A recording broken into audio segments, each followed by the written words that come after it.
Okay, reconvening the Joint Committee on Ways and Means and Economic Development and Energy. Okay, so members, DBED is going to continue their presentation. They're going to start with a PowerPoint, and then we'll go over their table 6, and if there's questions on, here it is, and they'll present table 6 and 15. And then they have addendums to 6 and 15 that they passed out. So the ones that we have on file are from the EGA administration's budget. The ones that the handouts are the new requests that they're asking the Green administration to consider. So we'll go over that. These people from the Green administration? Yeah. So we go first table 5 or 6? No, first PowerPoint and then table 6. Thank you, sir. Good afternoon, chairs. Appreciate you reconvening and bringing us back. We're very excited to share with you our PowerPoint presentation. Deputy Director Dane Wicker will go through that. Thank you. Good afternoon, Senators. So this slide deck, the way I set it up, it's going to give a quick glimpse of the state, where we're at, the state of DBED on the slide, and then projects that we want to pursue that tie into our round 2 request that's been placed in front of you. The first few slides, they'll be familiar. These were actually presented to you by Dr. Tian last week, but just to recap where we are with the state GDP. So our top 5 sectors, real estate, government, and hospitality.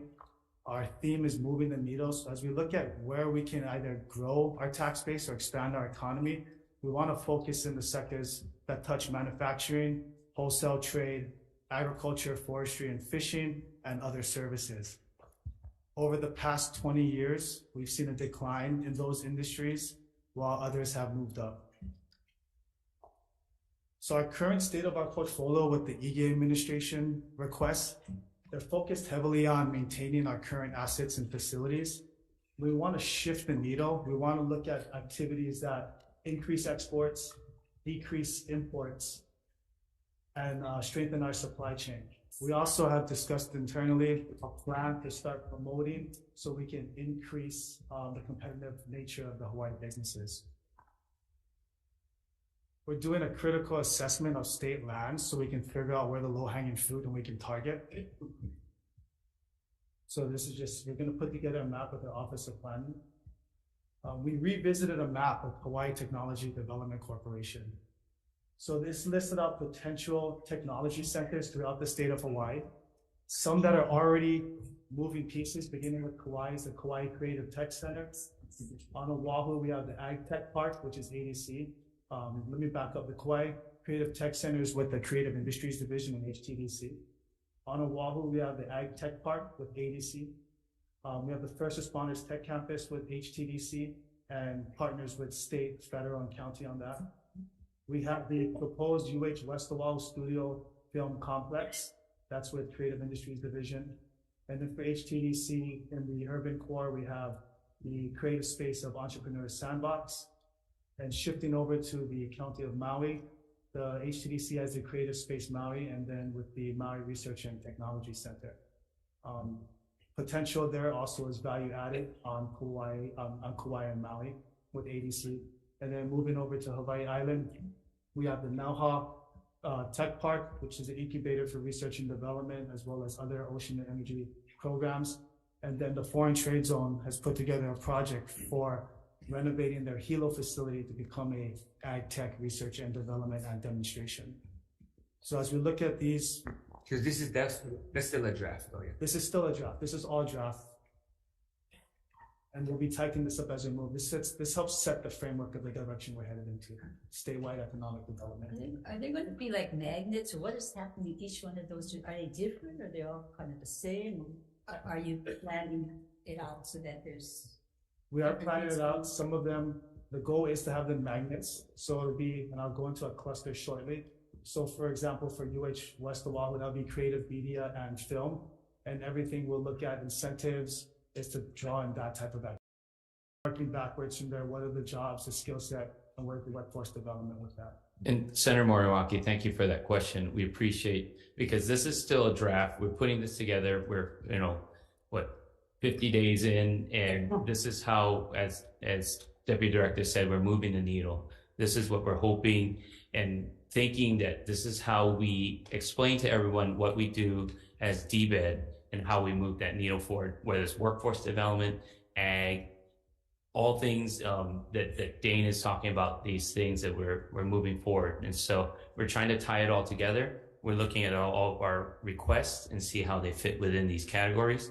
And then being able to come and sit down with you all individually and as before, whatever committee meetings we're called for, to explain and go forward. So thank you for that question. At some point, I think this is just going to be DBIT, because Yes. like Dane said, they started off with HTDC.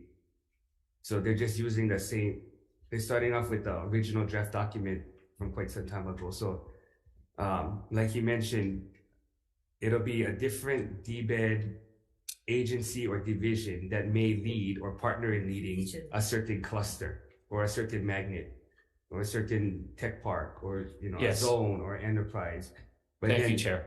But then DBED is already meeting with DOE, Yes. Yes. so that when Keith Hayashi starts to build out academies, it matches the specific DBED activity in the area, and then we Right. can layer that with community college. Right, and the University of Hawaii campuses, exactly. Yes. Thank you. So And- yes, and then the ones that involve the most collaboration between our agencies and divisions, that's the one we're definitely focusing on. So thank you. So what's the timeline you think? I don't have that answer to the timeline right now. Oh, it's evolving. These are evolving, Yeah. but some of the low hanging fruit, for example, the FTZ facility at Hilo, they've already done the planning or designing of it. So that'll be in our request this year for this facility. The purpose of this is to do ag tech, beginning with the demonstration of certain equipment and research and the potential for value added, depending on the microclimates that Hawaii Island serves.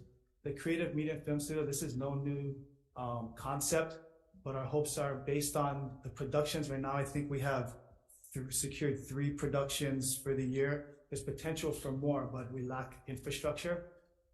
In tying this into the creative media at UH West Oahu campus, as well as the complex out there with the Waianae Sea Rider productions, we're focused on the workforce for this. So we've already reached out to, for example, the unions to figure out what the jobs are above the line, below the line, to get that discussion going. We are, as Senator Dela Cruz mentioned, we're speaking with the P20, DOE, and UH community colleges, and just to get the introductions going, and then we'll start to target down these specific skill sets. So you're kind of looking at the area and what their strengths are in order to develop that area. Yeah. So Most definitely. sounds like, so in 2 weeks this map gonna change, Yes. and then As they not that develop. things are gonna move, but then another 2 weeks they might add a little more as they start to build this out. Exactly, and as BNF puts down with the governor's office, what are the CIP priorities for the state of Hawaii, we will adapt as well. And so we put in our wish list, we did. And so we will work with Budget and Finance and the governor's office on what proposals, and if there are proposals that you all support, we appreciate that support. And so we are adaptive, we'll be working, and Deputy Director and I are available at any time to discuss projects, and we will adapt this plan accordingly. Another key component, and this will be in our round 2 request, is infrastructure. So if we identify a site, preferably a state-owned site, where we can move on our own infrastructure. So you'll see for ag infrastructure, as well as for housing, we'll look at what infrastructure is needed along the rail stations for TOD, for affordable housing, workforce housing, and then economic development. So the clusters, we're going to use this framework. Wait, can you go back real quick? Yes. Okay, so for members who they're not sure how to read this. So all these green lines, and you can kind of see they're all part of a subdivision. The green lines are sewer lines. So you notice there's no green lines here. So no green lines means no development. Denise and all these guys, they can't build anything. So in order if we want this developed, which is the rail stations right there, then that's where DBED's talking about putting in infrastructure here so that we can actually have housing. or commercial use? Yes. Economic And development. the dwelling unit revolving funds they were talking about, those are funds that can possibly use. Yes. That's the HHFDC funds? Correct. Where are the funds for Yeah, that? dwelling unit revolving funds are under HHFDC. Correct. Or we can just put in CIP or cash. So let's say, I think we had a bill for where give some HCDA some flexibility on TOD infrastructure. So we could just say, okay, HCDA. Yeah, and we have Craig Nakamoto here with Executive Director of HCDA to answer any questions if that's Anyway, that's just how close to you him as guys well. can read this. But DBED has a map of each station. Dane has a map. So that station chair is the one, This is East Kapolei. It's the Oh. That's where it station says on East the Kapolei. oh, okay, that's not the main station then. That's not the main station by the college? No, this is, Illinois. I think this is by West Oahu. Oh. Across. Yeah, West Oahu. The ones you guys have. This is the post. But they have the map for every station. But this particular one is the one next to the college, the main station. Yeah. Yeah, and so The fir- and to one of the add first. centers, we are working with Scott Glenn in his office, with Office of Planning and Sustainable Development, to help put these together as well. And so they have a transit-oriented development council that will be looking at these as well, and we are active members of those as well. So we are looking at these to help, and then he can answer questions about that if you have questions about the So this TOD one would council. be probably the first TOD development then. We own the Could most be one of land them. along this rail station, so this would be a right one. Yeah, because this is all UH, DLNR, maybe HHFTC, I'm not sure, but they are. Yeah, and the Green Administration is about collaboration between the departments. So we will reach out to everyone, and that's why OPSD together with Land Use Commission are important to identify those lands and what is necessary for that, and what conditions are necessary for those development. Okay, I think they did that already. Thank you. You guys already did that, right? Mary Alice. Do you want them to come up and talk? Are you, No. the administrations don't wanna go to dirt, though? I mean, that's the sense we got yesterday. That didn't make quite a lot of sense to some of us. Since you're talking about state agencies, why can't we just give them a CIP to do it? I mean, what's the difference? You're gonna have to apply to HSFDC, take the time to do that. And then Thank you. still go through the process of implementing this. Yeah, and great point, great question. I did speak with Nani Medeiros about it, watched the hearing. It is something that they're looking at as what is the best mechanism. But I the think governor they said took that their feedback. however the legislature Exactly, finds it. and they heard their feedback, and I personally would rather go, They kept fighting, so, got it. I mean, I'll do whatever the administration wants. If you wanna go through dirt and take 8, 9 years. I think that's because DERF has a application process, but if, I would rather go directly to the departments. But isn't DERF alone? DERF is a loan, but it could be a grant, in terms of grant under certain conditions, as I understand. So we can ask Denise to clarify. No, we should finish this and Oh. then we can come back. Thank you. So the framework, was noted earlier, so one of our attached agencies or divisions will spearhead the appropriate hub that falls under their mission.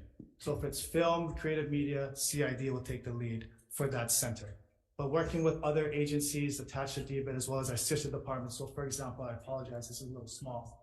And this pointer is actually, but I mean, it's at the top. So the first thing, part of the planning is identify site and location.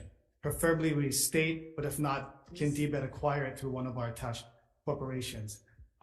Resources needed, P3s, state, county, potential feds, industry. So for example, for film, attached branch, film office, other attached agencies or divisions that can help. Workforce development is a component for every single tech center or project or hub that we'll do, which includes the community college or UH, DOE, and labor, such as unions. Housing, as part of the governor's initiative, workforce housing is a huge component that can help with our affordable challenges. And we can lean on HHFDC, one of our attached division agencies. And then incentives. So when we start to look at where we place this, outside in the areas that need it, we can target development. We can use incentives such as enterprise zones, opportunity zones if they exist, or revisit and say maybe what incentives we can ask the legislature for. Also layer that too. Yeah, and then to Dane's point, the circle can get bigger as well. because it's not static, because as we add partners in and components that we want to include and make sure they're priorities, we want to make sure that it is as inclusive as possible, because these are economic drivers for the state of Hawaii, and it can be replicated on all islands. Okay, So- check, check back. Yeah. Sorry. Yeah, So Dave's just basically talking about an ecosystem so that it's not a silo in how we approach these things. Thank you. Yes. so when we do the value-added centers, ADC would be serving as the lead point on that, working with its sister agencies, Maui Research, HTDC. So we'll identify who the lead agency is. And then I'll just circle back. So the question that was asked towards the end of our briefing last week about where we're headed in 1 year, 5 years. We did an assessment with our divisions and agencies. And as we build out our 4-year plan, it's actually more like a 6-year plan, but we're in a 4-year 8 years, term. sir. Yeah. This will help us define what our asks will be for each year. So we're gonna move forward with what's in front of you on round 2 asks, which support some of these projects. But as we sit down and plan with their agencies, by next year, you'll start to see these big requests come through, whether it's for infrastructure, facilities. If we identify this year that we do need the funds, and it didn't get into our round 2, we could look at either through the GM or requesting an amendment through existing bills moving through. Okay, I think it's 6 years because the financial plan is 6 years. Got it. So then as you budget these things, it has to be 6 years out. Makes sense. Thank you. Because you have metrics for this, right, to see how well you're doing in each of these sections? We will, No, yes. no. We're gonna have to do, He's working with them to establish the baseline Oh, so that they can figure out. what they're, but we do, because it has to tie back into the GDP. So, in speaking with Dr. Tiana, and he mentioned this last time, we started a discussion in-house about want to move in needle agriculture. But when you start to move down ag tech manufacturing, it's not just agriculture. You could lead into utilities, manufacturing, or tech or other services.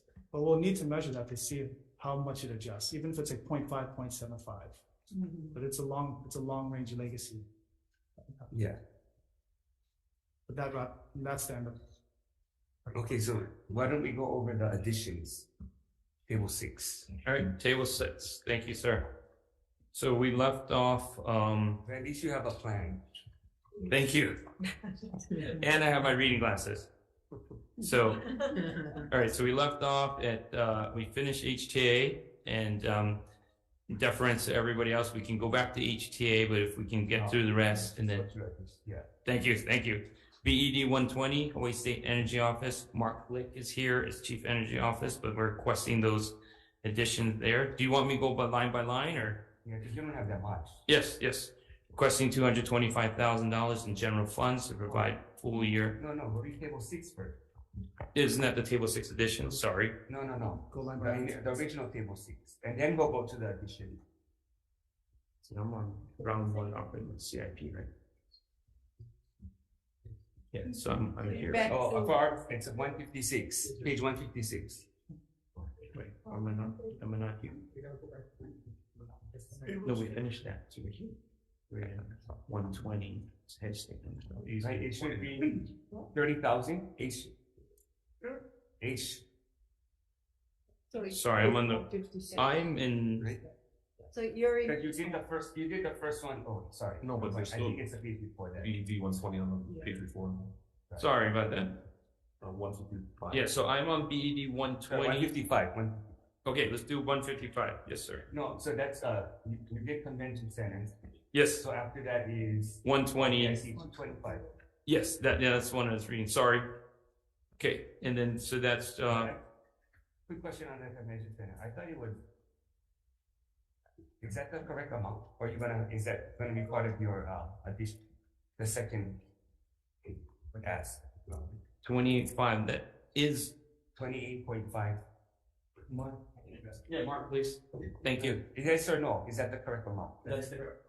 That is our expectation. We did not amount of AT funding, it's the amount. So Chair, are you on Yeah. 155 or 156 page? 155. Chair, it is the amount that. Okay. It is correct. So the amount you guys are asking for is what you needed? Correct. Okay. Okay, 225, energy analyst. Yep, thank you.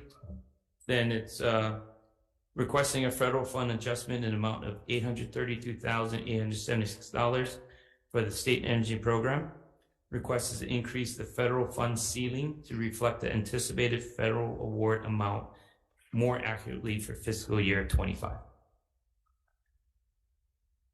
Okay. Number 3, requesting $66,915 in general funds to cover the payroll deficit of the Chief Energy Officer. At 122 SLH 2019, established that the HSEO be led by the Chief Energy Officer. No. Okay. 156. Fourth one is requesting $30,000 seeding out of the Energy Security Special Fund for funding to maintain the annual licenses for the data lake. This portal serves as a shared repository for data sources and elements that are pertinent to informing, guiding, and monitoring progress towards the state of Hawaii's clean energy initiatives and goals. The last one, requesting $30,000 in general funds to reconcile the recurring amount in HSEO's base budget for funding to maintain the annual licenses for the data lake.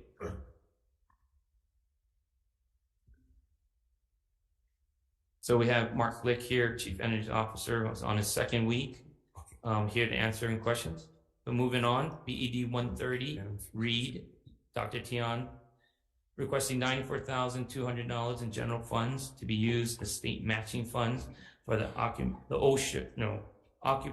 Occupational Safety and Health Statistics Program. Wait, sorry. Where are you? BED 130. Oh, okay, the 166. That's P funds. Yeah, P funds. Oh, we just did in general. There's other federal funds. 166,900. Yeah. Okay. Sorry, I guess this is the third one I have here, which is requesting a federal fund ceiling increase for means of funding P by $166,911 to reflect the anticipated award amount more accurately for fiscal year 24 and 25. It's partly a transfer from the N fund and partly from an increase in federal grants for the P fund. And that's Dr. Tian's group. BED 142, Hawaii Broadband and Digital Equity Office. We have Bert Lum here as well. Requesting 3 temporary positions and $360,000 in general funds to maintain the operation and administration of the Hawaii Broadband and Digital Equity Office, authorized by Act 231, Session Laws 2022. Moving on, BED 144, Office of Planning and Sustainable Development. Scott Glenn is here. Let's make sure I'm on. Okay. Requesting $62,172 in general funds to restore full year funding for the Planning Program Manager position. Position has been vacant since May 2019, and personal funds for the position were deleted from the budget by the legislature in 2020, along with funding for vacancies. So incumbent is requesting return rate. Okay, so what, anybody got questions on table 6? Senator DeCoy. Yep. So, Chair, Director, I have a question. In regards to your funds for payroll deficit, That's the 65. Is that the BED 120. for 1 Yeah. point? The 66,900. yeah, the 66,900, you eliminated the position, you requested the 66,915, but yet you guys have eliminated that position. Mark Glick, who's the CEO, Chief Energy Officer, can answer that. Chair, DeQuaid, So, Chair. so is the request for additional funds for the Chief Energy Officer position necessary since the energy administrator position was eliminated? Yeah, the energy administrator position, the civil service position was eliminated. So this is the at-will position that is now effectively the chief energy officer for the state. So this is, and it wasn't funded, wasn't fully funded. So this is to correct that imbalance. Okay. They used another position to get the base fees, and this is the additional money to actually bring it up to essentially a department head level. Okay, thank you. Okay, but the request was never funded the last several years. So where did they take the money from? Yeah, they pulled it from essentially other positions, but I wasn't here, so I couldn't tell you precisely where that came from.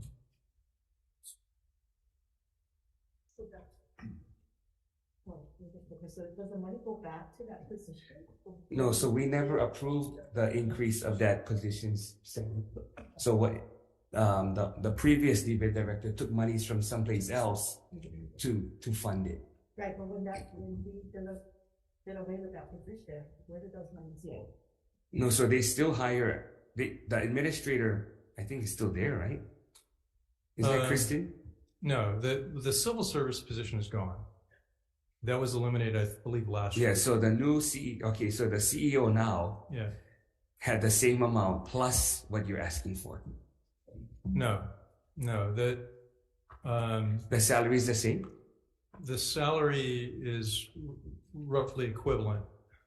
So they definitely pulled, that wasn't the funding source of this position. That civil source position continued to have that person in place until last year, until their retirement.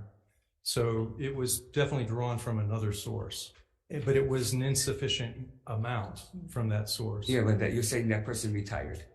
The person from the civil service position retired. Yeah, so why not just use those funds? I believe that position was eliminated. With the funds? The position with the money? Funds. I believe so. And what position did the money come from? That I don't know. I mean, Find out. absolutely. Thank you.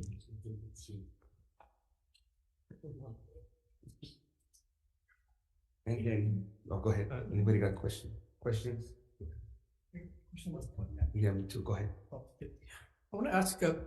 Sariasi about broadband, because we heard yesterday the Lieutenant Governor wanted 6 new positions, some of whom are going to be doing broadband, and then in your budget we have 3 new positions. So we went from poor Bert Love, the Lone Ranger by himself, to all of a sudden potentially 10 new people surrounding him. So I just wanted to understand, like, what's the coordination between what the Lieutenant Governor is doing and driving, and what exactly Bert, making sure that we're not duplicating our broadband efforts.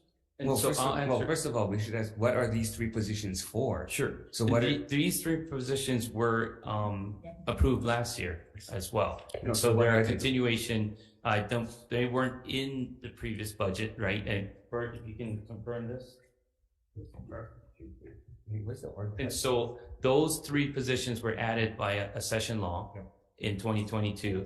And so now they're becoming part of BED 142. And so, so now they're just being part of our departments. So it's in the budget now. And so we are coordinating with the Lieutenant Governor's office about her broadband initiative and how we partner with University of Hawaii and DBID and the Lieutenant Governor's office. But Bert can explain better. So, in 2021, the Broadband Digital Equity Office was established through Act 225. But at that point in time, it was not funded. And so I was working as an independent in the director's office to continue to move the agenda for broadband. In 2022, via Act 231, that's when we were able to get some appropriation, 360,000 and 3 FTE. So that is what we are now currently staffing up. So in November of last year, the money became available. And I've gotten 2 of the 3 positions filled. And so to answer your question about how are we coordinating across the different organizations, so we meet regularly with the Lieutenant Governor, and as she starts to convene discussions about broadband, and this includes UH, Garrett Yoshimi, myself, we start to look at how do we collaborate across the different departments. And this also includes DHHL. So there's a number of different organizations that are now implementing, in a phase of implementing broadband projects. So, and I think in Lieutenant Governor's testimony yesterday, she said that she might be picking up one. So we're not clear like how many of those 6. So it's not like there's going to be 10 people all of a sudden, all circulating broadband. So it's an evolving process. Okay, wait.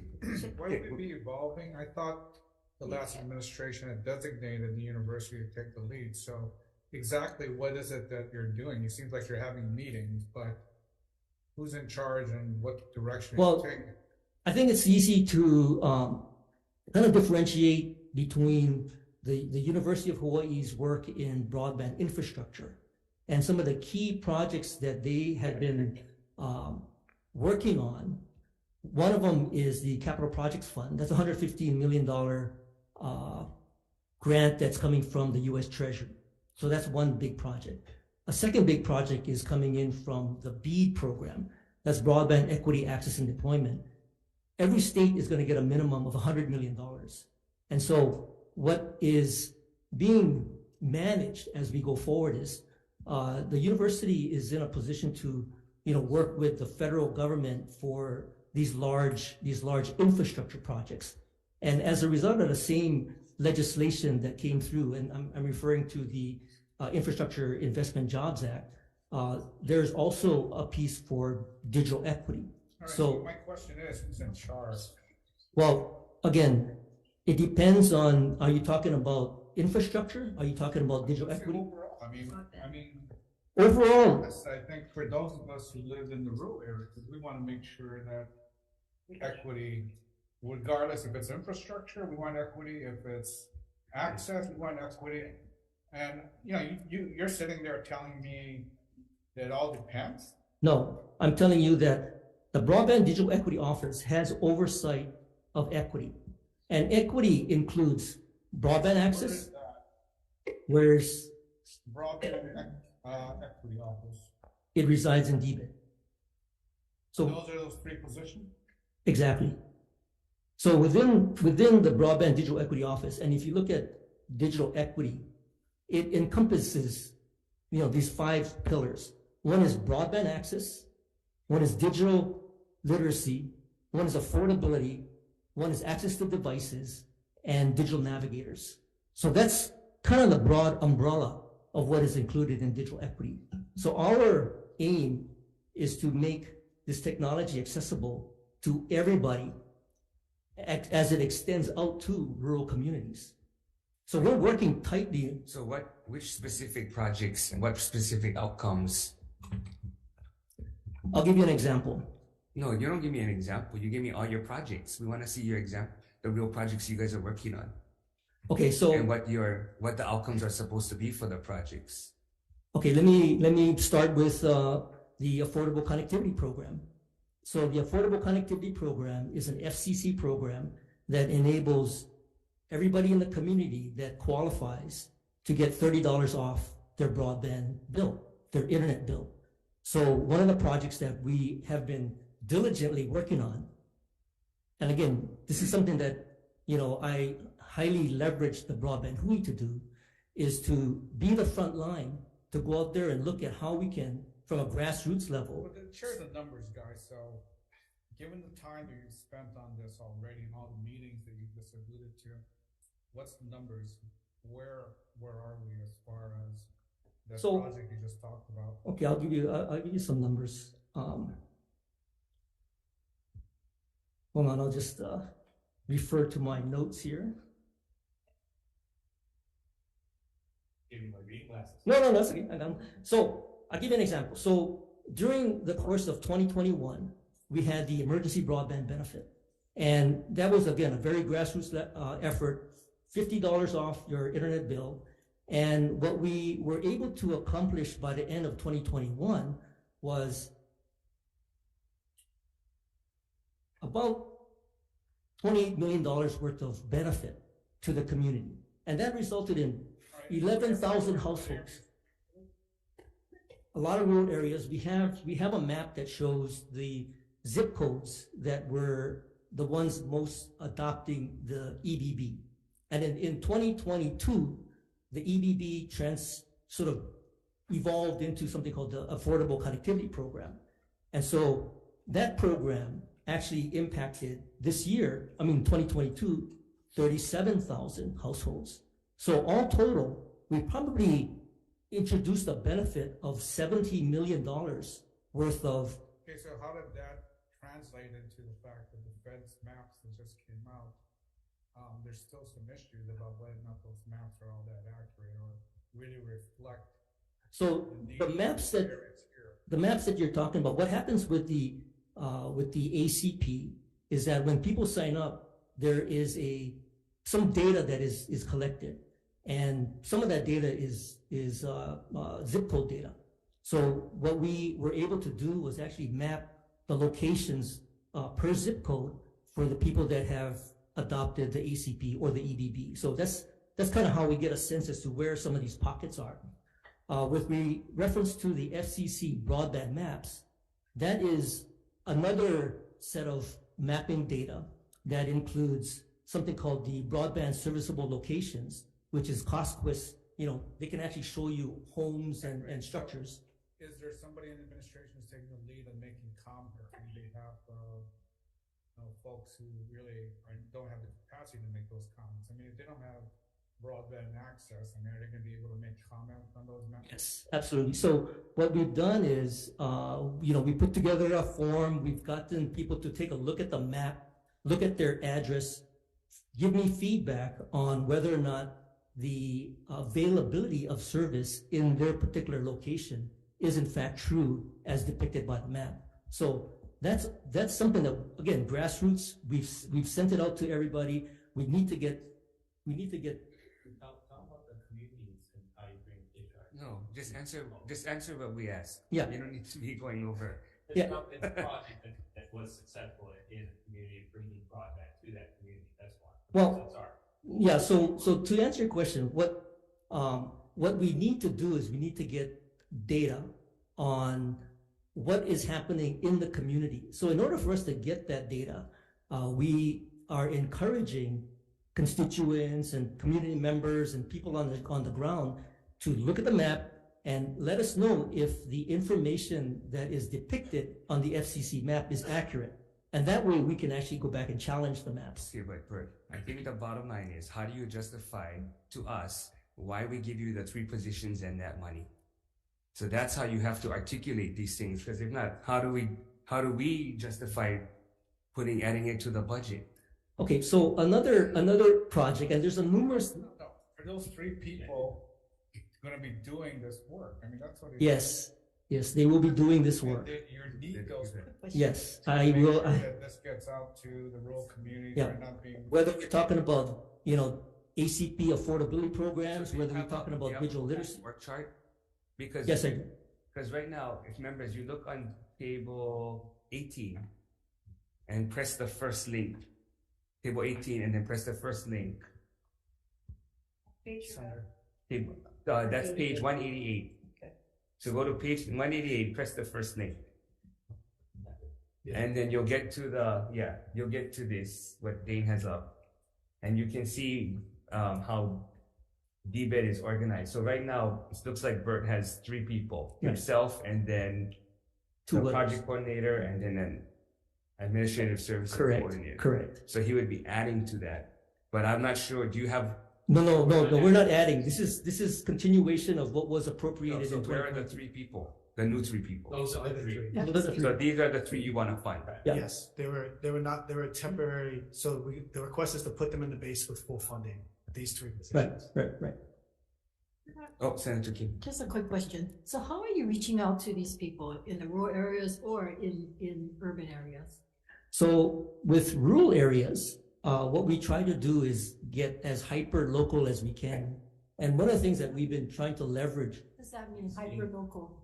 Hyper local is just trying to get into the community as far into the community as you What is can. that? Mailers, community No, meetings? that's like people Door to door? to people interaction. people who don't have this, they don't know anything about it, how do they find out about it? I know a lot of people. Yeah, the challenge with hyperlocal is that you have to actually have boots on the ground. You have to have people that are in the community helping to basically share the information about what's become available. So, right. So in the broadband Hui, and we've been meeting for the last 140 weeks. The team that is helping to get hyperlocal are the counties. So in the case of the Big Island, the folks, with Mayor Roth's leadership, and you have Doug Adams and Riley Saito, they actually leaned into getting hyperlocal by working with nonprofits and people that are already in the communities. So from my vantage point, I partner with them as much and as closely as possible so that through the counties we can get to the people on the ground. And so as an example, this past October we had Digital Inclusion Week, and everybody jumped on and participated in Digital Inclusion Week. And the counties actually went out and did a bunch of classes, working with the community, letting them know about things like the ACP. Because we have a number of like senior housing. Yep. I know by the fire station here on Queen Street, a lot of seniors, I know people in there who are limited income, and they don't know about it. So why aren't you going into those facilities, into those residential areas, and host some kinds of these meetings so they can become aware of it? So with respect to the Kupuna population, we've partnered up with the Kupuna Collective, and the Kupuna Collective is already in a lot of those locations. So they were also a participant in Digital Inclusion Week. But are you checking to see if they're reaching out to these groups? I mean, So, Senator, I think point well taken that we will look at what communities are being serviced, what communities are being reached out to. But this is looking where at I all think, when we talk about benchmarks, so if you identify, let's say, 200 people in a certain, 200 households or 500 households, then after X amount of months with these efforts, how many households did you really reach? We don't see those kind of benchmarks. Now, the form that you've developed, I mean, you're gonna get those forms back, and then you'll be able to put that data together and get the done for somewhere. Exactly. So the What's form. the time period? I know, but we don't read minds. So you have to somehow lay all of that out so that we can justify the money. Sure. I mean, as an example, this ACP example is 37,000 households. Yeah. That's, so but you should break that up by community and see what the penetration is by percentage. At least we can see, Sure. And Yeah, real work. right. And And so, of those 37 happen to be Kahala, I think they have. yeah. yeah, and then you can get it out to legislators, because we all have a list of district people, and we send things out to them, then we can. Yeah, no, absolutely. step up. And when we do press releases about the ACP and the EBB, we send it to all the legislators so that they can get it to their constituents. And so I will, I can put a report on, what our traction is. Or the application, and, send it to us so we can. Yeah, absolutely. And then, I'm talking about affordability, but there's also the But digital you literacy. can work this out maybe with subject matter. You guys can have a informational briefing. Yeah, I'm happy to. This, we met the other day, myself and Senator Moriwaki with Bert, and as I told you, I said, I didn't even get that flyer that you brought to the office. The other issue I wanted to talk about, those rural areas with intermittent service. So we had something set up, and you had an individual that is with broadband that is, I guess, boots on the ground for you guys. I'm assuming that's a hired position. The individual that is on Molokai right now. Yes, but he is contracted through philanthropic support. So again, I don't have funding to hire him, but he's resourceful enough to get Kameme school support. So, and then I did send you the form because I sent it. Yeah, you sent me the form after I requested it. Yeah. So what I'm trying to say is, so in this case, we had an organization that was willing to coordinate, right? Right.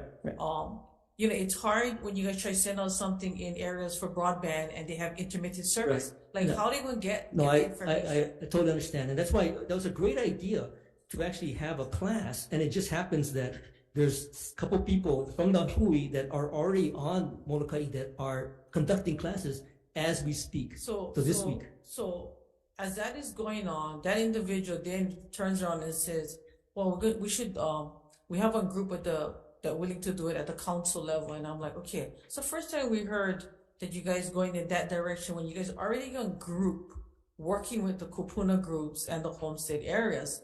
So, it's like the head on one side, the tail on the other side. Like, can you guys get it together? So, when you guys send out, because all of us have constituents that we have a broad base for. So one of the things that the FCC just made available is the ACP Outreach Grant Program. This is the first time that the FCC is actually funding a grant program for ACP Outreach. And so what I did was I issued an RFI to get participants to share their ideas on how they would like to do ACP Outreach. And the Kupuna Collective was one of them. And along with the Big Island and several nonprofits on Oahu, what we did was we aggregated that so that we then submitted that to the FCC to look at getting funding for ACP outreach. And if we get the money, we will definitely be giving you updates as to how the performance is. But I think in your position now, you're able to send out the information so that they can go onto the site to say, okay, this is my address. Because I can tell you, just in one certain district, we went on ourselves and half of those guys weren't even listed in there. Right. So, to get that part, I mean, that's one of the simple things I think you can do. Reach out to the different senators and say, okay, here, this is what we're doing. Can you guys push this out towards an email as in communication? I mean, no, we thank don't you. Wait for the grant part, because in the meantime, the intermittent service is hurting. No, I agree. And that's why I think it was great that I got a chance to talk to you and Senator Moriwaki. And the fact that, if there is a class that's taking place, they have an opportunity to share about the ACP. They also have an opportunity to share about, the broadband map. So then we can get some data. And then with that data, we can actually share that with the carriers and let them know that there is actual, accurate data showing that there are people on the island that aren't getting service. And that's what they're looking for. They don't, So it would help, like how I said, detail the form out, make it as simple as possible for the senators so they can easily latch it on to their newsletters. Yeah. And send it out. Yeah. And can you put simple words for, like, a lot of seniors don't know what broadband is. The broadband. Yeah, and I mean, what I'll sort of use more frequently is internet access. Yeah. layman terms, because they don't know all these lingo. No. So they might think that, well, that's not me, broadband. No, I don't qualify. Right. No. I kind of learned that lesson. Thank you. Senator Fukunaga. Yes, I had a quick question as to whether you have a listing of the various groups that you're working with, both within the broadband Hui as well as some of the nonprofit providers, because I think it's very similar, to what legislators dealt with, during COVID, where you had different populations worked with specific groups of nonprofits. And if you work with particular nonprofits that are well known or that are familiar with specific conditions in each community, then that might help us help you, identify where some gaps. Yeah, and I can definitely put a list together of some of the very active sort of front line. I mean, we have nonprofits, we have education, we have a lot of legislators join us. Thank you. But I still think you have to somehow communicate the baseline and the measurable outcomes every year of how many people you reached, or how many people are now receive money, or how many people now get access. So if we can even, you want to break it up by House district, by Senate district, zip code, you got to kind of show. Chair, thank you for that question and point. Deputy Director and I have asked all of our divisions and agencies to have specific outcomes and measures. And so we will then provide that information to what we're looking at. And then broadband is one of them as one of the programs. So we are tasking everyone to come up with those outcomes and measures, and we will keep them and making sure they're on task to meet those measures. Yeah. Thank you. I mean, we get the busy. We just want to make sure that there's outcomes. Busy doesn't necessarily mean productive, right? Yeah, I agree. And that's why, at least for the ACP, I can actually give you some hard numbers of what we have achieved. I can tell you also, But just in general, you should be having from a that, not just digital one literacy day. standpoint, without any funding, we actually had 1,000 students come through digital literacy classes. We also gave out 1,000 laptops. No, I know, but you gotta show where. Because like you said, if we're talking about Kahala, I make sure that it's not Kahala. Nothing wrong. we're just speaking on Senator Chang because he's not here. Chair, I have a Okay. question. Senator Going Moriwaki. back to the director. So I'm going back to the vice chair's question about who's in charge. So we've got the lieutenant governor coordinating. We've got the UH with the project on the getting the Broadband, the grants. hardware. And then we've got the Digital Equity Office, DHHL, DOT. Who is in charge? Because when we're looking at the state and the services, whether it's the last mile and the middle mile, who is in charge that we could say we are coordinated? Is that the Digital Equity Office? Where is it? Yeah, well, I mean, we're all working together. I know, but It's- working together and who is in charge? No, it's a Who's the great person question. we can say it's not happening and they will go to the actors? Okay, so Senator, if I might quote the Lieutenant Governor, she said that broadband is complex and there's a lot of different moving parts to the whole broadband deployment. One of the things that we are tasked to do as a result of Act 231 is to convene the working group. Now, the working group consists of directors and a lot of key stakeholders in the whole broadband deployment.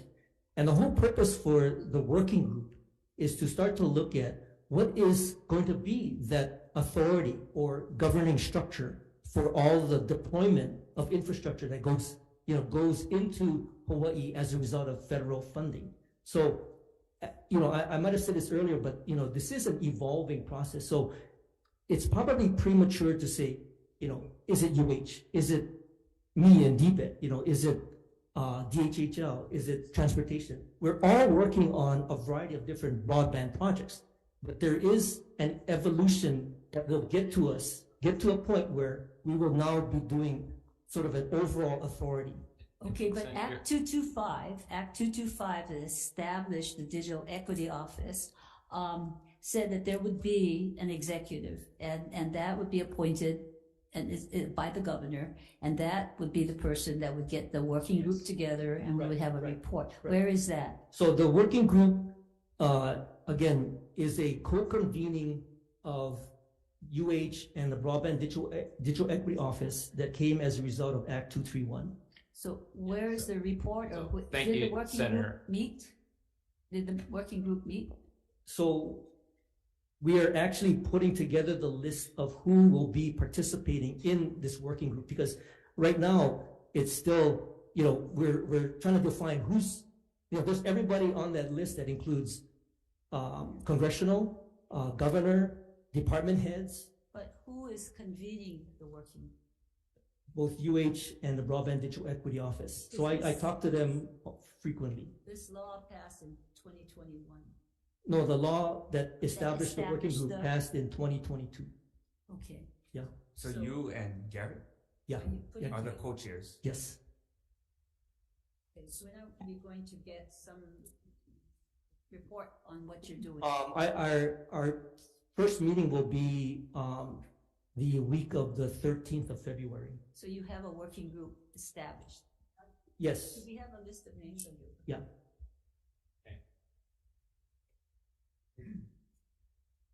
If you can just get back to reorganizing, creating benchmarks, baseline, and then we can see progress.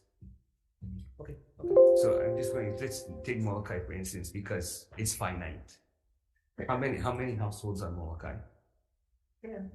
No, how many? 2,500. Right, so like in year one, you're going to get to X, how many homes? Okay. So Yeah. if- Again, this is a collaboration between our office and UH, because No, regardless, Okay. somebody it has to be somebody's kuleana to measure. yeah. I Okay. understand. Okay. We'll do that. Yeah, and if you don't wanna do it, then you could just have UH do everything, right? We'd rather not, sir. We'd rather have it in eBay Okay, so and partner with them. outcomes and measurables be really Let- good. And then can I get the list of your working group too? Sure. Who's on that working Yeah, group? sure. Thank you. They're all government people? No, oh, you mean the working group? The working group? What is it? Yeah, all, They for the follow. most part, all government. Okay, so is that under Sunshine Law? Yes, Okay, so they have to post agenda. yes, Minutes. yeah. Okay. I mean, it's in statute, right? So I assume, It's just. I did. You checked with Yeah. IT? It just says they haven't met yet. Yeah, we just haven't met yet. February, the week of. Week of February 13th. week of February. Okay. I just wanted to go back to table 6. Okay. Thanks, Bert.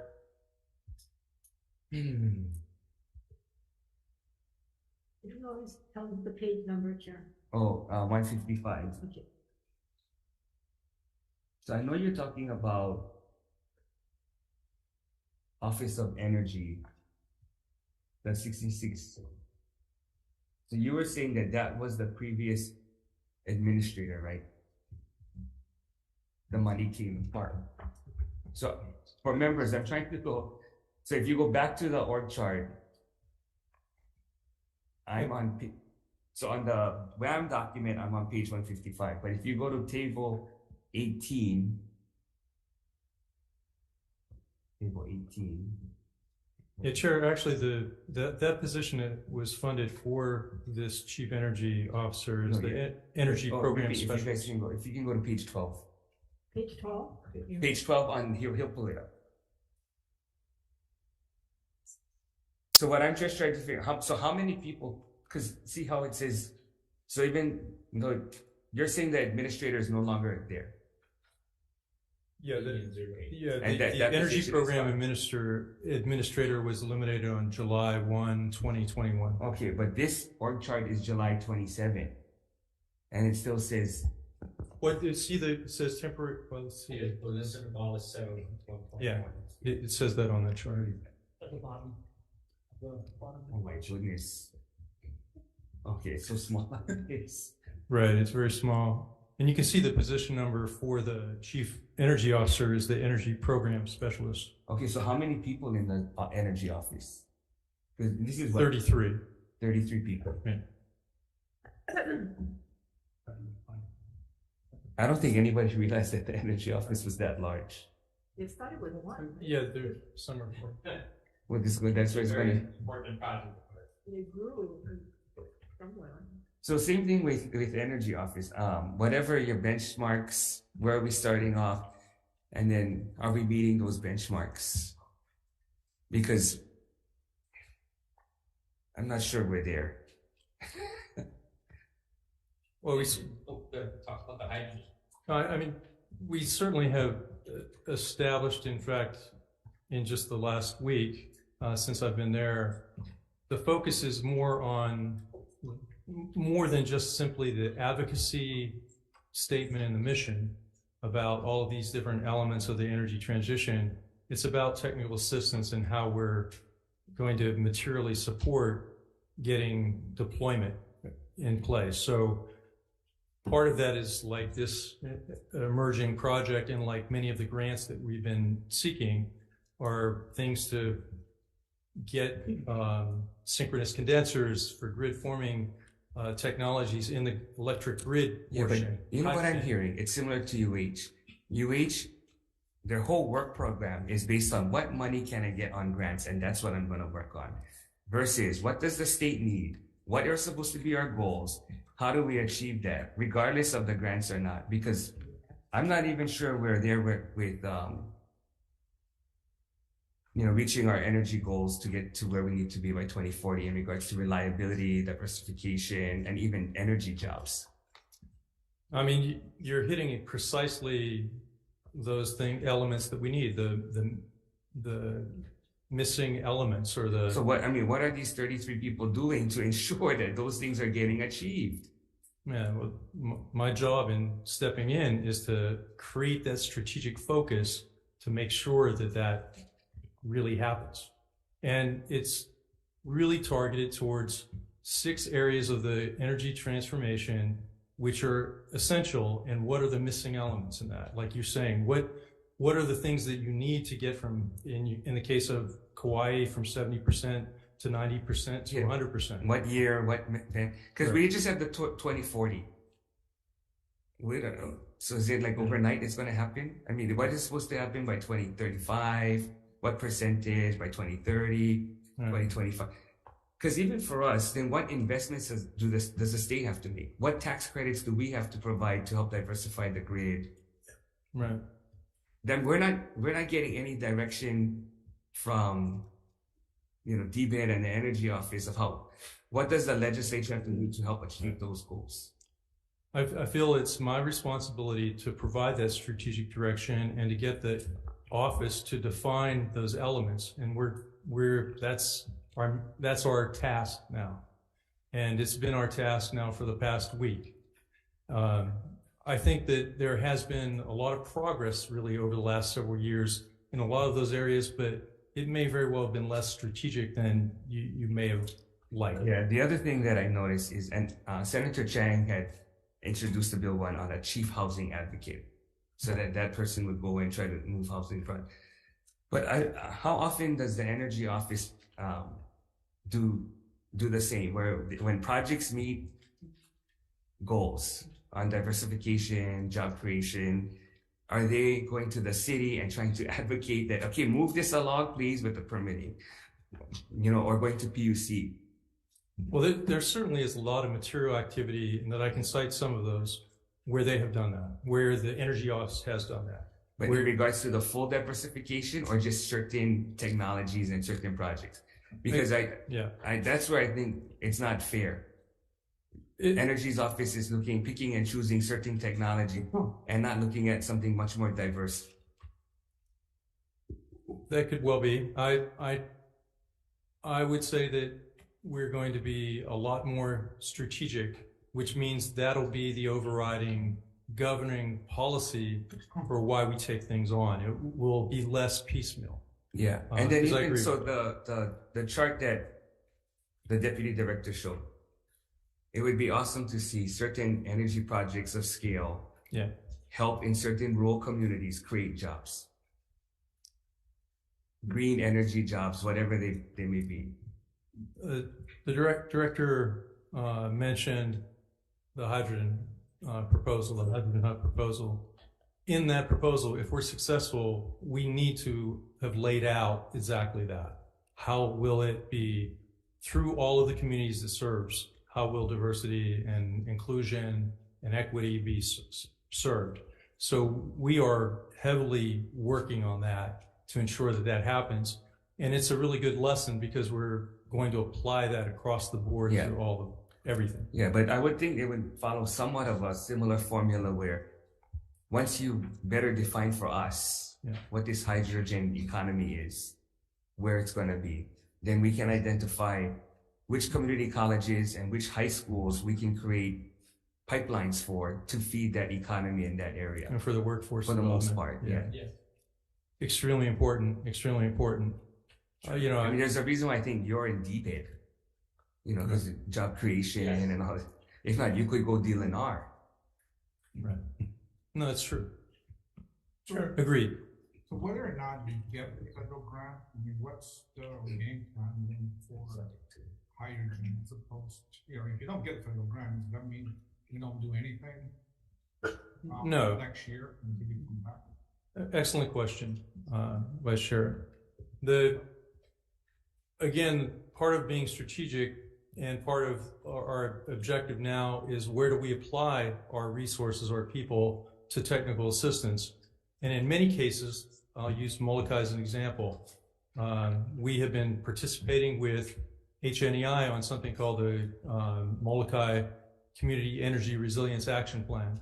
And that effort is identifying, is coming up with a very realistic plan to get to 90% renewable energy by 2035. And once you reach 10% of diesel production, you want to replace that, and you need that firm, as we know, you need firm power.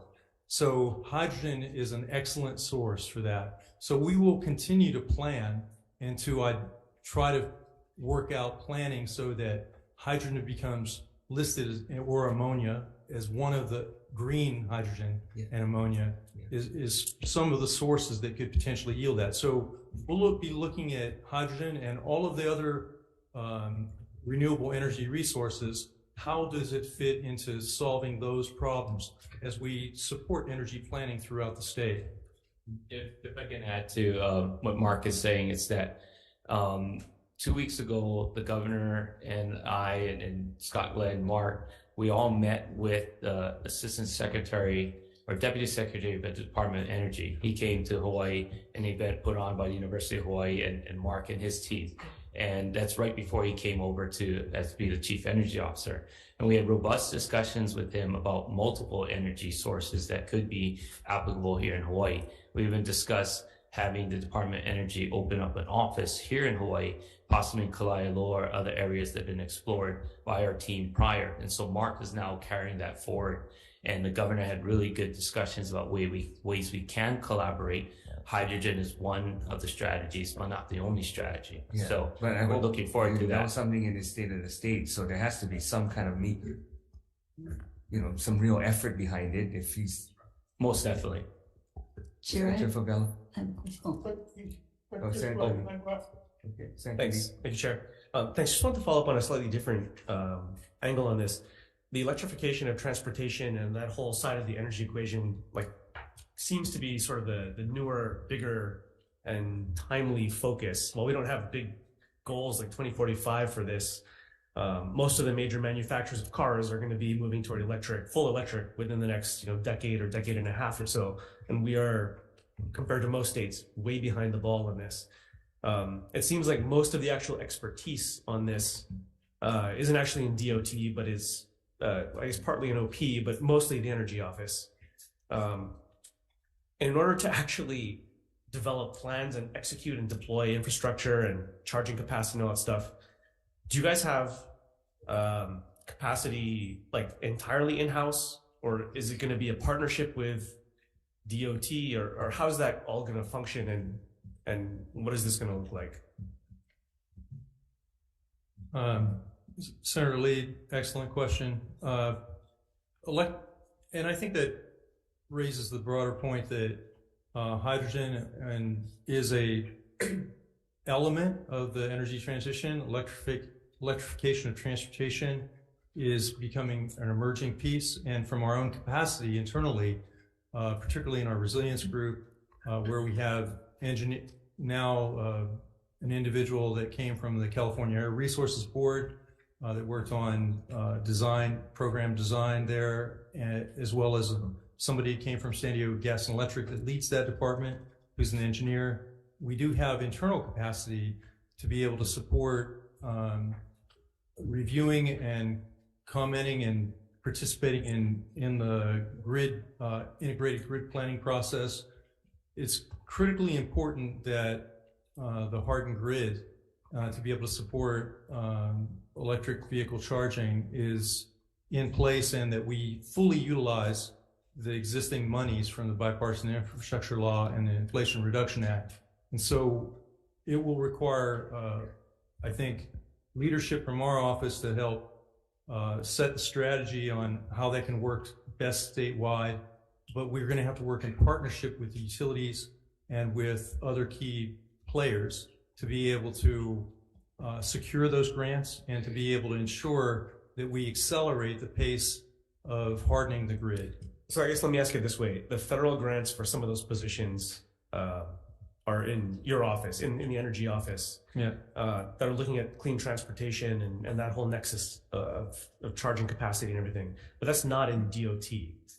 And obviously there's going to be a whole lot of money DOT has that could go to that, but because the expertise is in your office, what do we do here? I mean, is there going to be some need at some point to actually place folks or have some sort of better, I don't know, restructuring for being able to execute some of that? So, you've hit on something extremely important. So at the federal level, the Department of Energy and Department of Transportation, they've actually created a working group where they collaborate on kind of program design and also how they're flowing through the funding. It would be a positive thing for us to have something similar here, so that we had again, I don't know how it would be funded within DOT, but I would very much welcome working with Ed Sniffen and of course highways and harbors. Harbors is also looking at electrification of transportation and cold harboring and all kinds of other things. So I think it's a matter of whether or not they can also seek federal funding to get some supported positions to work with us on that. And let me just close out by saying last year DOT I guess lobbied to veto a bill, which did get vetoed, that would have provided DOT more authority and capacity to do EV charging and basically all the stuff we're talking about. If DOT doesn't come around on that, and we moved resources and positions into your office instead out of DOT, is that something you guys would be prepared for? It's a unified green administration, and I'm sure we'll be able to work together with DOT to meet the broad green goals of the green administration. So we'll take that tack first. Okay, thank you, Chair. So is it in your interest to create a state working group like the federal working group? On the electrification of transportation issue, I mean, I think that's a positive thing to do. I think that would be a positive thing to do. Thank you. Senator Favela. Yeah.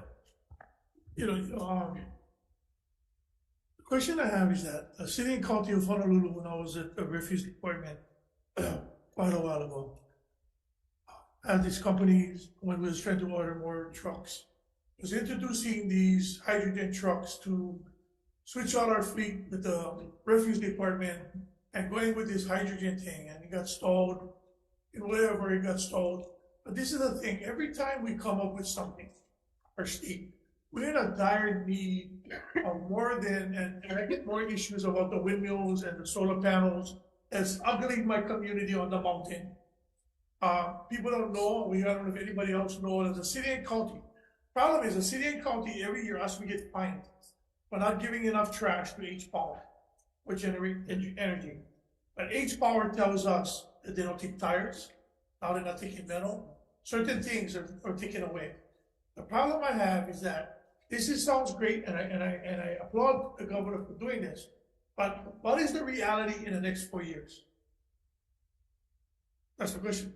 Because I'm going to follow up with that. In the next 4 years, this hydrogen thing that my colleagues and us know, next 4 years, how viable is this hydrogen plant, hydrogen theory, or hydrogen energy is into fruition in 4 years?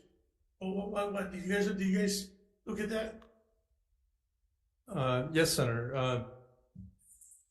I believe that there will be some jurisdictions, and let me point to Hawaii Island, with a plan which I think they can effectuate to convert, to retrofit 28 buses, transit buses. We've already installed a fueling. Oh, sorry, you're misunderstanding. I'm not talking about the vehicles. I know the vehicles can be done. Yeah. I'm talking about the energy. Right, we're talking about energy. I just used the city as an example. You mean to generate? To generate energy, and what we're trying to do with hydrogen. I like to know how in 4 years, how can we, how is it that possible that we're going to implement this since we're battery, solar, whatever, battery and windmill crazy? Well, even to meet that demand for those 28 buses, I believe that the county has come up with a realistic plan on both solar and geothermal to be able to generate that using electrolyzers. And so I think and with the cost of diesel there, that actually can be economical. So I think that's a realistic program, but in order to do it at scale and to do it larger, I think we're going to need to get a much greater funding base to get infrastructure that will support when it'll cause developers to want to build more, generate more solar, for example, and geothermal for electrolysis and for some other technologies. And I think we can't really talk about the details, but there are at least 6 different technologies, pretty much everything other than nuclear we have present here to be able to generate hydrogen, electricity, to generate sources of electricity so that we can, have electrolysis and convert water and other technologies to get hydrogen. So I think we'll be able to pursue those. I just don't think we'll be able to do it at scale unless we have something like this hydrogen hub to do that. So the reason why I'm saying this is because as we, in the next 4 years, thinking about making a hydrogen thing, my whole Makakilo Mountain and Kapolei and our ocean will have windmills in the next 4 years. I know Scott Glenn is no longer there anymore, but I remember when I talked to Scott Glenn prior to, in one of the committee hearings, which I'm going to make sure I bring up, he said that he's not in favor of no more windmills. But then, where I live, Eva Beach to Nanakuli, they're preparing to put water windmills. Aole. Never happened. I cannot swim, but whatever. But the fish, the impact of the industry is going to hurt my community. And this is the reason why, because right now, they said those windmills, the solar panels on Makakilo Mountain, they said they would come out 3 years ago. I'm alive 3 years ago. Never came to my community. I talked to the neighborhood board there, never come there neither. But then we have a backlog in the city with permits. How did they expedite their permits? When we get other industries are trying to get permits that is backed up for 3 years. These are the things that we need to know as a state. Your guys' plan, how you're going to educate the public when those kind of power, regardless if it's private or what, we need to know. Because what Senator De La Cruz had talked to me one time, and I really like what he said. From now on, in the energy coming forward, you're the only one. Sorry. I like this idea because it was implemented of what the Mahi solar park was going to do. Cattle and vegetables. Going forward, anybody wants to use any ag land for any kind of solar, any kind of power thing, they have to come and bring one plan how they're going to grow farming and cattle. And that's what I like what he has said, because that is true. We're giving up all these farmlands for 20 years, right? The panels, windmills, 20 years. But what is the effect on our industry if we keep giving away that land? Because whole Pili took over 30 years, 20 years plus, 30 years, to get their subdivision and map them out. It was a land use commission because they was using ag land. 3 years, solar panels all on my mountain over there, beautiful mountain, beautiful ag land. A, not B, a sugarcane contamination. A, crop growing land that they get solar panels on them. And that's the reason why we need to make up something so that if anybody like do these kinds of solar panels, windmills, whatever, they gotta show us how they're gonna grow vegetables and cattle at the same time. And they shouldn't come up with a plan. PUC or whoever should make the ending. Because in 4 years, I cannot have no windmills in my water. Sorry. Okay, Senator Moore. I'm really pleased that we're going to get some federal funds, but I'm just wondering, what is your grant to the feds, and what will it do? Because part of the efforts to date have been trying to get to 100% renewable or energy efficiency, and it hasn't looked at how we're going to develop an industry, how are we going to commercialize, and if we look at what you're planning forward, how are we moving in the direction of creating jobs, creating good industries in the energy sector, and being able to sustain that in the long run, and using the federal funds that come in for that purpose. And I'm just wondering what the grant is and the scope of the grant. You don't have to do it now, but if you can share it with us, that would be really good to see the long-term perspective on creating a green sector for jobs, and then how we train then for those jobs. Okay, why don't we go to your handout? So they went over table 6 on the operating funds. They have a handout of additional governor's requests that they'd like to go over for the committee to consider. These are approved and are going to be in the governor's message, or are they still being considered? It'll be considered. Yes. It'll be considered. You want to go to the meeting? It's round 2 right there. This one. So the table 6, the initial table 6 was basically round 1. And so this is round 2, where the departments are asking the governor to consider adding these to governor's messages. This is operating and CFM. The first one is Sister State. What page are you? It's the first. No, you should have a handout in front of you. Yeah. Thanks, Mark. So the sister state relations? Yeah. Yeah, we're producing 3 major events over the coming biennium related to sister states. One, the Japan-Hawaii Sister State Summit, Philippines-Hawaii Sister State Summit, and the Madeira-Hawaii Sister State Signing. Recurring funds are needed to support sister state delegation visits and missions overseas to promote trade and investment. So our request is $150,000 on a recurring basis. That was Japan, what? Japan-Hawaii Sister State Summit. Yeah. Philippines-Hawaii Sister State Summit. The Madeira-Hawaii Sister State Signing. Tongue twister. Okay. Sorry. Next one. Okay.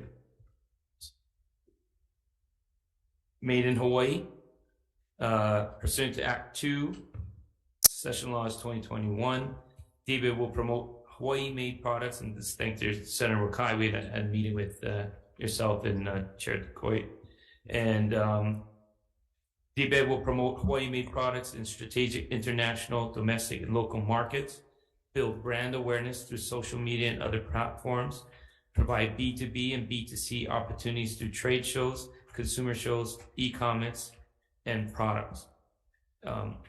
Request is $150,000 on recurring basis. Question. And I'd like to add that, sorry, Senator, if I can add that we're working with Dennis Ling and his team, and working with Paul Yonamini and his team to look at ways to get these products out throughout the markets in Japan as well as other areas. Sorry, Senator.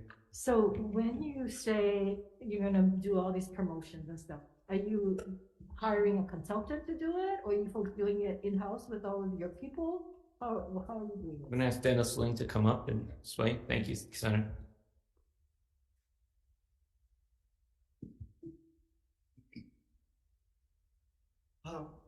Yes, Dennis Ling with the Business Development Support Division.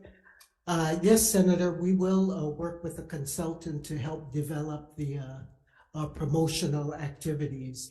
At the moment, we are conducting a study to determine the brand value of the Made in Hawaii brand. Is this your total budget, the 150? The 150 is for promotion, yes. What's the total budget for Made in Hawaii products? 150, but we've supplemented with other marketing funds that we have for exports. For so you have an existing 150 that is in your base for Made in Hawaii? No. Okay, how much is in your base for Made in Hawaii? None.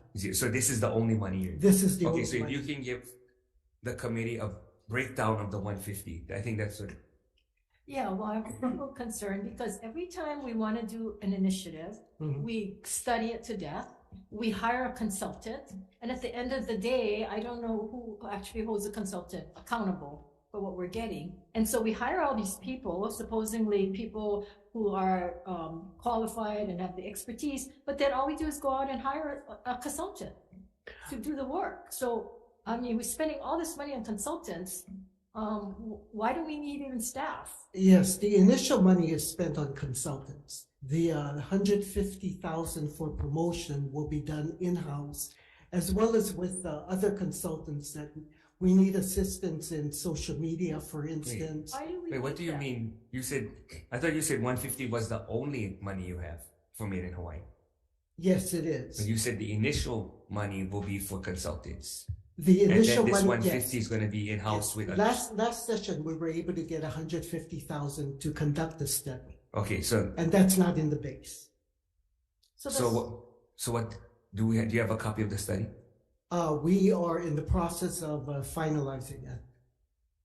What do the studies tell us? I mean, we have HTA and they're supposed to do branding and they're supposed to be doing consulting and all of this stuff. We've got Tim's School, we've got UH, we've got all kinds of, you know, I mean, it's like we continually recreate the wheel, and we need somebody to tell us how to do procurement. We hire people out to tell us how to select the committee. It's crazy. Yes, I agree with you. The study that we've embarked upon try to be more inclusive of Hawaii companies to utilize the Made in Hawaii brand. We found that there's been a lot, because there's that 51% threshold that constitutes Made in Hawaii, we've wanted to find out to what extent we can change that definition to be more inclusive of Hawaii firms. So our study went to buyers, residents, visitors, as well as manufacturers to determine if there is, first of all, the brand value, and if there is a way in which we can be more inclusive of Hawaii companies to utilize the brand. Dennis, if you got a study, if Made in Hawaii brand is of value. Something's wrong with this picture. Can I interject though? I mean, what Dennis is doing is more than just studying the value of the Made in Hawaii brand. He's getting together focus groups in all sectors of our economy, whether you're making ukuleles, aloha shirt, intellectual property, and what is it that constitutes 51%? Because it can't just be based on raw materials. So payroll, are you hiring local people? Are you leasing space? All of those factors come into play as to how we are going to have kind of this broad overview of what Made in Hawaii is. I mean, we legislatively look at how Kona coffee guys are always beefing 10%, 100%, and we don't want to have that kind of back and forth. So as we try to define what Made in Hawaii is, a bulk of the money that's going to Omnitrack is going to help us really fine tune how do we define Made in Hawaii. The next part of it is maybe working with HTA and others to market it, but Dennis has to get the basics down to figure out how we're going to define it, and also the enforcement part of it, right? We got to work with DCCA to enforce, make sure that these are legitimate items made in Hawaii versus some bootleg thing made in Southeast Asia. So it's far more than just marketing. But part of it is enforcement, and how do you enforce, Made in Hawaii and what 51% means? But as promotion, you promote Hawaii as Hawaii. I mean, we leave the enforcement to a separate area. It just seems crazy to think what our brand is and is it marketable? I mean, I'm sorry, I just have a hard time spending these kinds of money when there's so many people out there that needs me. I don't know. But shouldn't we be looking at what the baseline is? So what's our export market now as far as either dollars, the amount of companies? Then what do you have to do to expand and grow, like how your slide shows, expanding? So that's the kind of information I would want is, okay, this is where we're at. These are many producers, or this is how much we export as far as dollars or percentage. And this is our plan to grow it.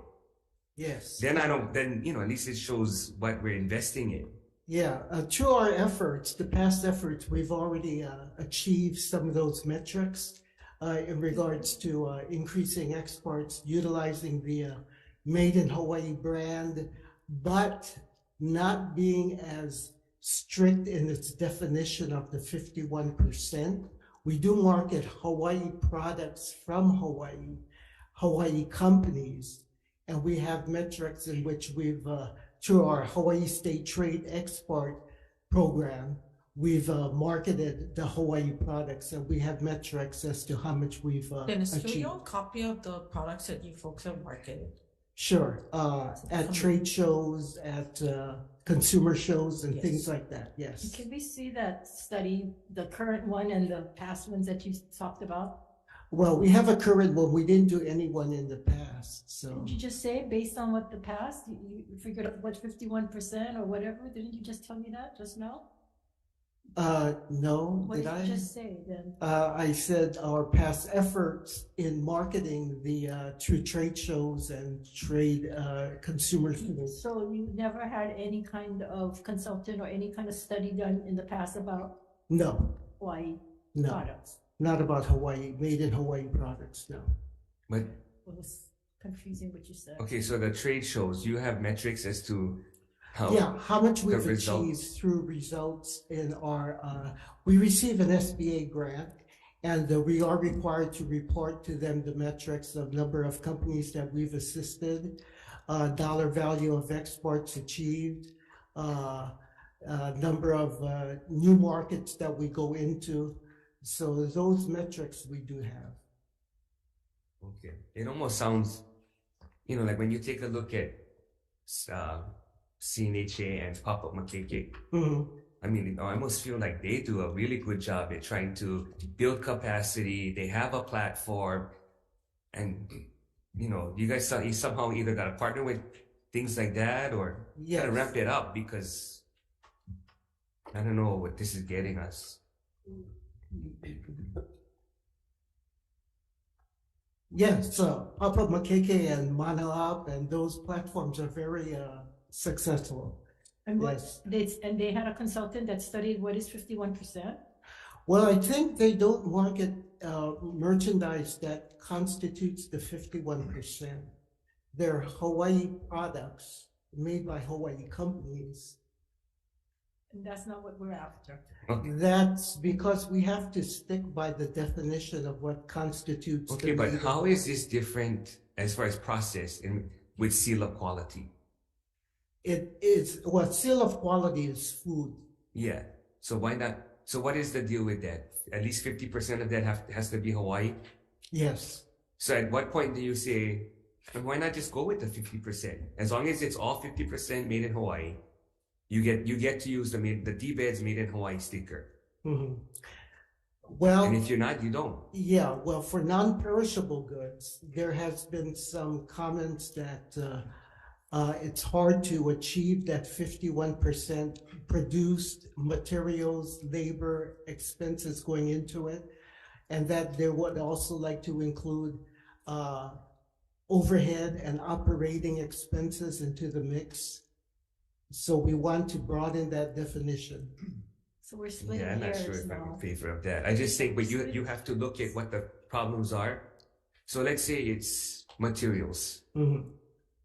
Is that something that we can produce locally so that they can meet the 51%, instead of just giving up and saying, oh, we have to make it easier to go get it made in Hawaii with less Hawaii materials?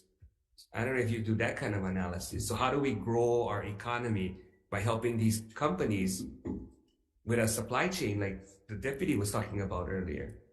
Yeah, but those are hard ingredients going into the product itself. What we're also looking for is for non-perishable goods, some of those other areas that are part of the mix, which is, rents and salaries and other components that are expenditures. Yeah, but rent? Yeah, just I don't know. Just so you have a company that comes here and hire all local people and have all Hawaii rents, but produces something that is not from Hawaii, and they could qualify because of those kinds of percentages and the weight that it's given. Well, it has to qualify as 51%. Yeah, but they could have 51% of all personnel, of all rents, of all these other, and the product doesn't meet it, and it can still hit 51%. I know those percentages. I mean, Well, you got to come up with a matrix that's clear, because we don't have anything in front of us.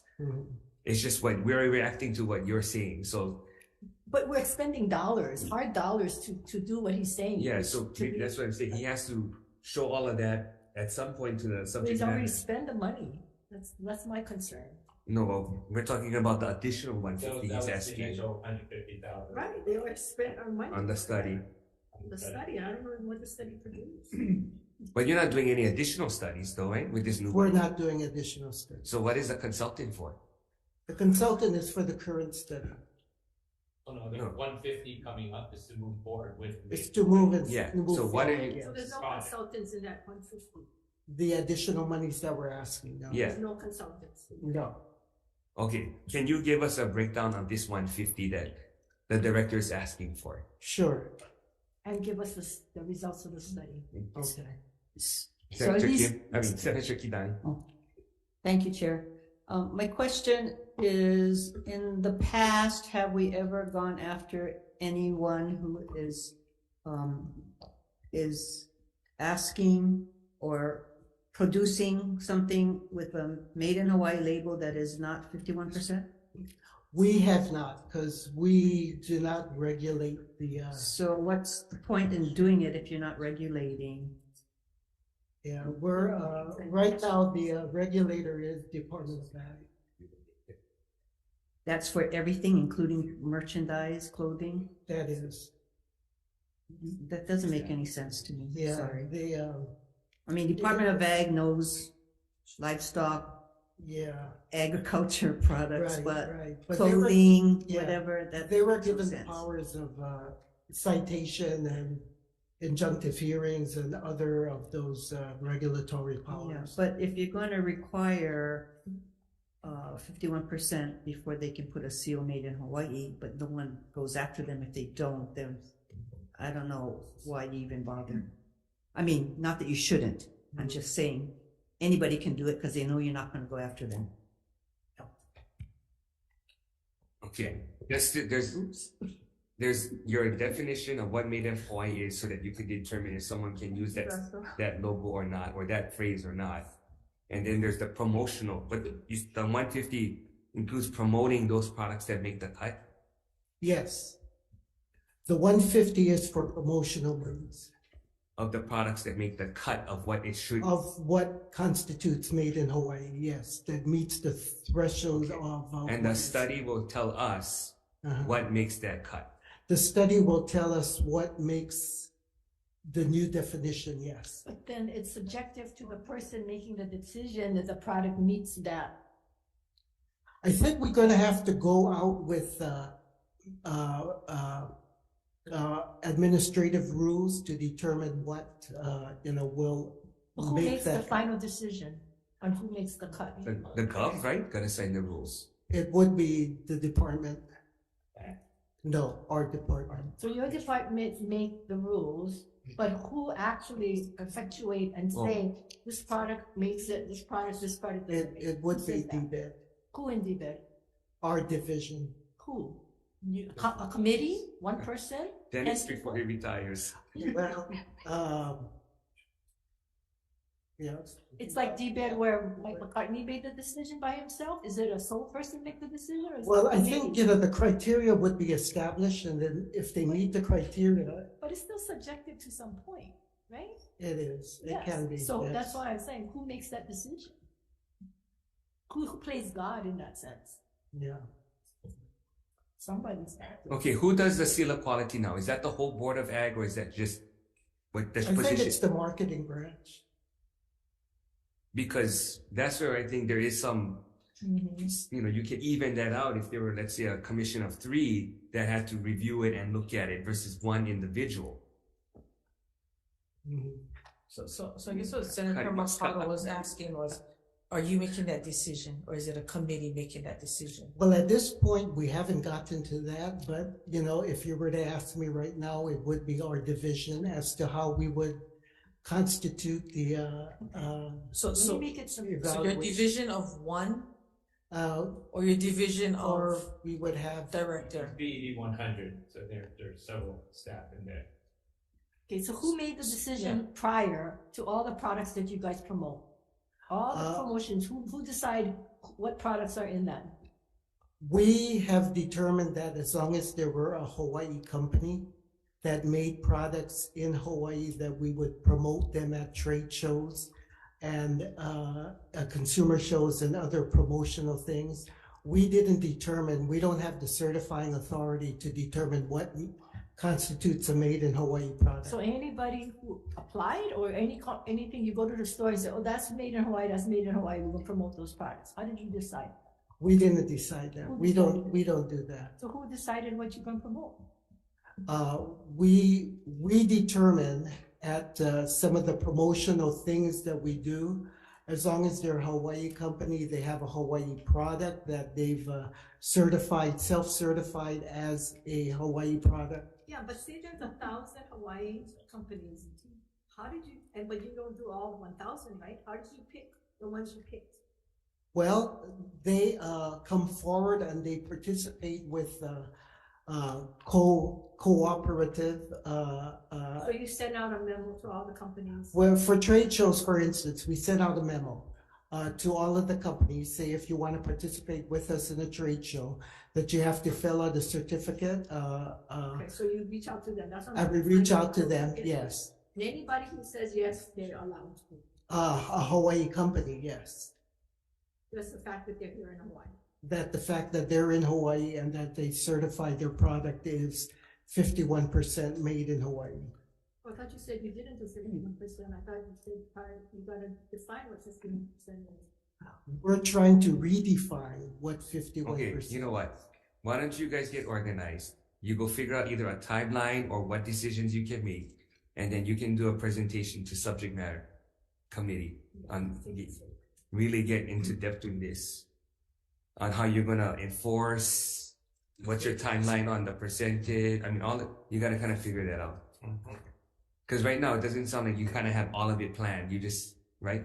You're just kind of reacting to the. Well, we are in the process of conducting that. Yeah, so you don't have all of it planned. Yes. Well, you also mentioned, if I heard right, that you're gonna do rulemaking, so you don't really need this money the first year, then, do you?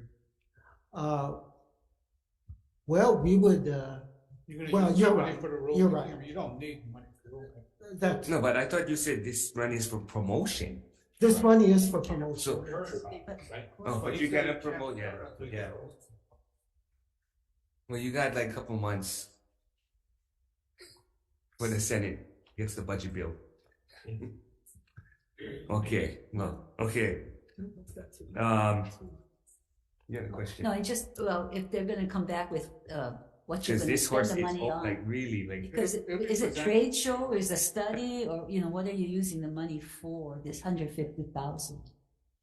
Okay, you just get that because I really, at some point, we're digging a grave for this horse. I mean, okay. In increased defense sector revenues, what is that? We are. Oh, that's you again. Yes. Oh, okay. So we got 4 horses. I hope not. Yeah. That's the apocalypse, Dennis. That's the apocalypse. Yes, the 4 horses of the apocalypse. Okay, 200,000 what? 200,000 is to continue the Hawaii Defense Alliance that we've created in order to help our companies get more military-related contracts and continue developing more of our presence in the defense sector contracting opportunities. Can we get a list of all the ones that you helped? We have a list of companies that we've assisted, yes, And- through and- cybersecurity And and that they got the contracts. we have, no, we don't provide direct one-on-one assistance. They have organizations that do that. Our alliance helps bring together, make it easier. For instance, on cybersecurity, we've trained 101 firms to try to become cyber ready in order to qualify for government contracts. And then they would be able to do that on government contracting. So can we just get a list of how successful these people that you've reached, how successful were they? Okay. Okay. 200,000. Yeah. Okay, you're 200,000 for international affairs. International affairs, 250,000. It's to establish the Office of International Affairs. The legislature passed a statute a while back to create an Office of International Affairs. And what we've done is we're looking at creating this, putting. Okay, you know what, you guys, seriously, we're just growing government at this enormous speed. So we just have to figure out how we're going to pay for all this. So DBED is so critical in growing, expanding our economy because this is, you got. This is our vision. And BNF is still looking at all of our. I guess, but you know what? From the public point of view, they don't want to hear wish lists asking for more money that we're going to spend. They want to hear what money is critical for us to grow Hawaii, stabilize our government, run our government. What's really critical? So that's where you can go back, because if you look at your page, this page, round 2, they're all 1, except for couple 2s and number 3 as far as department priority. Yes. So you gotta figure that part out. Yeah, and then, Not even like 1A, 1B, 1C. I mean, you just put them all 1. Office of International Affairs sounds really good, but for 250,000, what's they actually gonna do to make a difference? Well, we're going to coordinate all of the international activities under that office. We've also have a separate item for sister state relations. I know, I see But that. yeah, and we hope to combine the two together. However, sister state relations, because it's very important regarding the people-to-people relationships. Yes. So Is that one? Is that what it means? One person, 200,000, or that's no. that's the whole division? That's the whole The whole office. budget. Whole budget. So it's the one position plus expenses. Yes. How much is the position? 100,000. Okay, and 100,000 for expenses. 150 for expenses. So where Oh, they can- you're talking the second Yeah, year. where they can apply for this? People like no. Okay. Don't tell me you're leaving the Senate. Kurt, I'd have to confirm you. Okay, 770,000. Right, the Georgia Skinner. Right? No, it's way more efficient if you just come right up and just. But at least prove a little bit that you know it, Chairman, can a non-committee Yes, member ask yeah, a of question course. on the previous subject? Oh, go ahead. Sure. Okay, Dennis. He just pulled one of the horses out of the grave. Dennis, fucking story back there.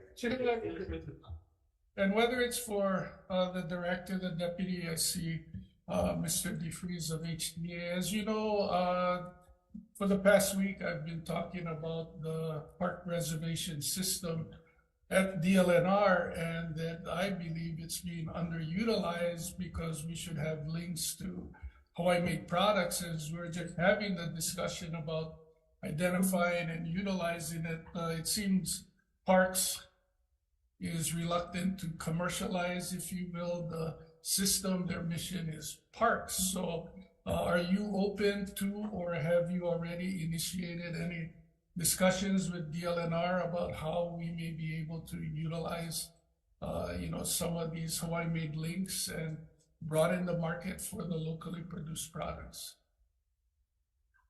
Yes, I have. I have called DLNR and I've inquired about whether we could have a link to their site, the reservation site for Hawaii-made products. And they did indicate a reluctance to commercialize the site.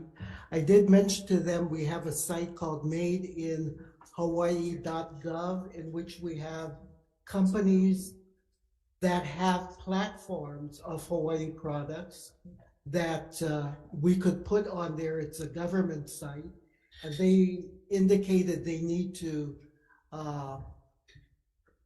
determine as to whether this might be acceptable or not, but I have made that inquiry, yes. Chair, is DLNR making a return visit here? They can. They will now, I guess. I was hoping not to have to come back again. This is the first time. Some people like coming back.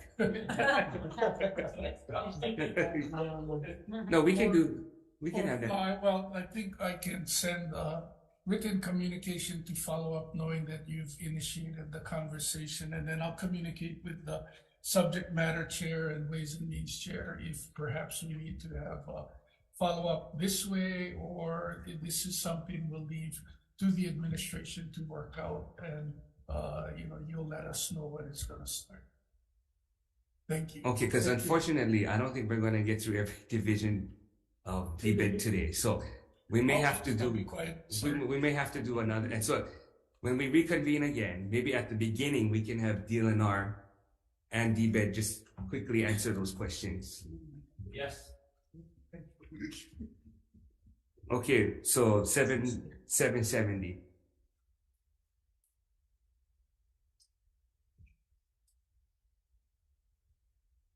$770. Aloha, Chair. Aloha. And members of the committee. Georgia Skinner, Head of Creative Industries Division. $770 is to increase the funding ceiling for our Hawaii Creative and Film Industry Development Fund. That's to have a source for local seed funding for our local IP community across the creative sectors. This will allow us to hit a 1.550 million bank in the fund. The fund will start later this year once we have secured a third party to manage it.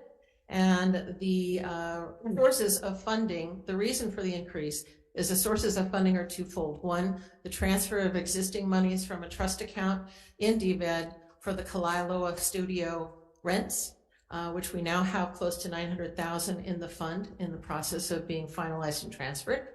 And knowing that we also have an Act 217, the Hawaii Film and Motion Picture Tax Credit, a 0.2% requirement to deposit monies into this fund based on the total production amount.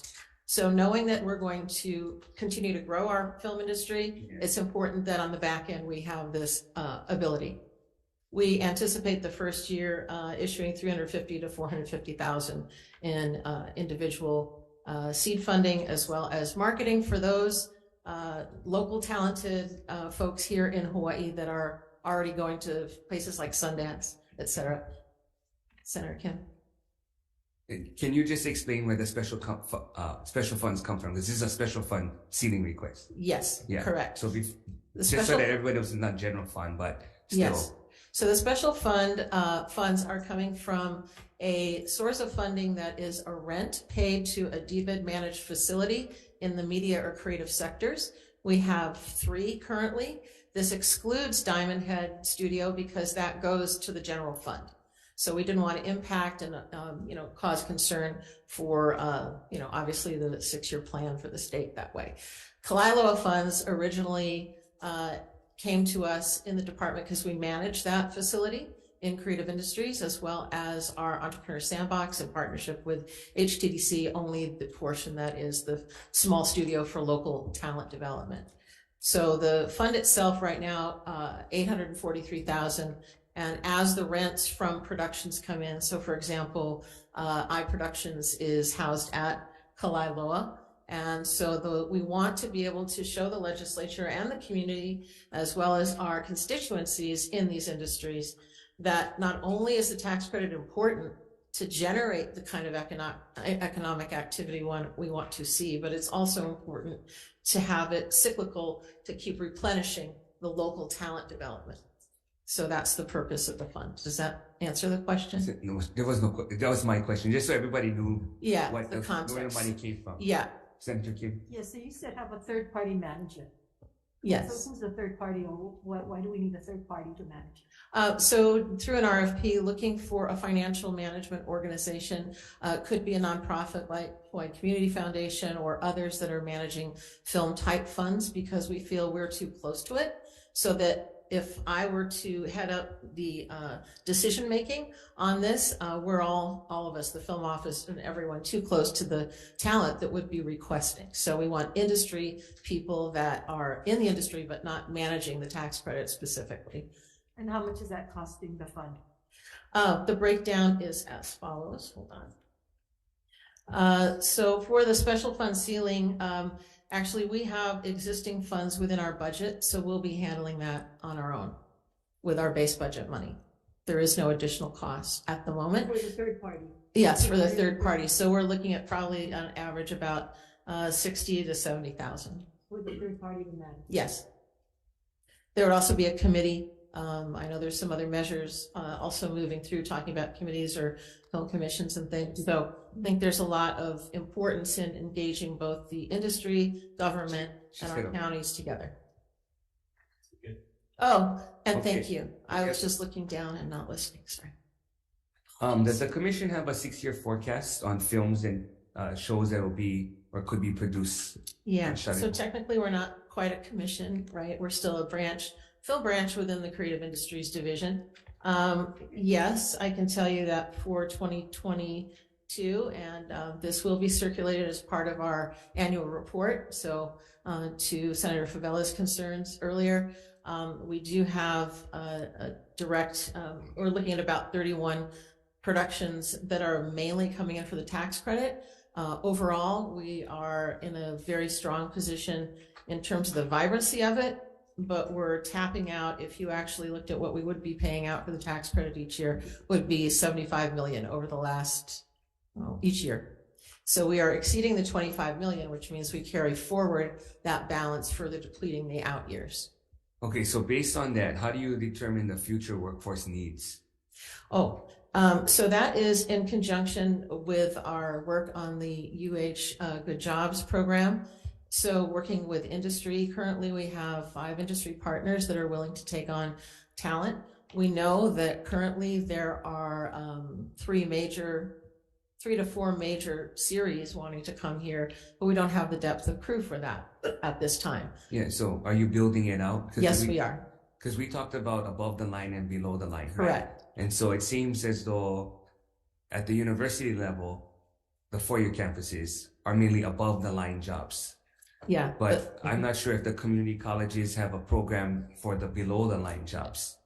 So that's the beauty. Which still make 6 figures at most times. Yes, correct. And they're very high individual hourly rates as well. So working with the community colleges, we've already had outreach from LCC, for example, a very strong program there, all the ACM related campuses statewide, and the Manoa Film School, now called School of Cinematic Arts, part of the ACM family.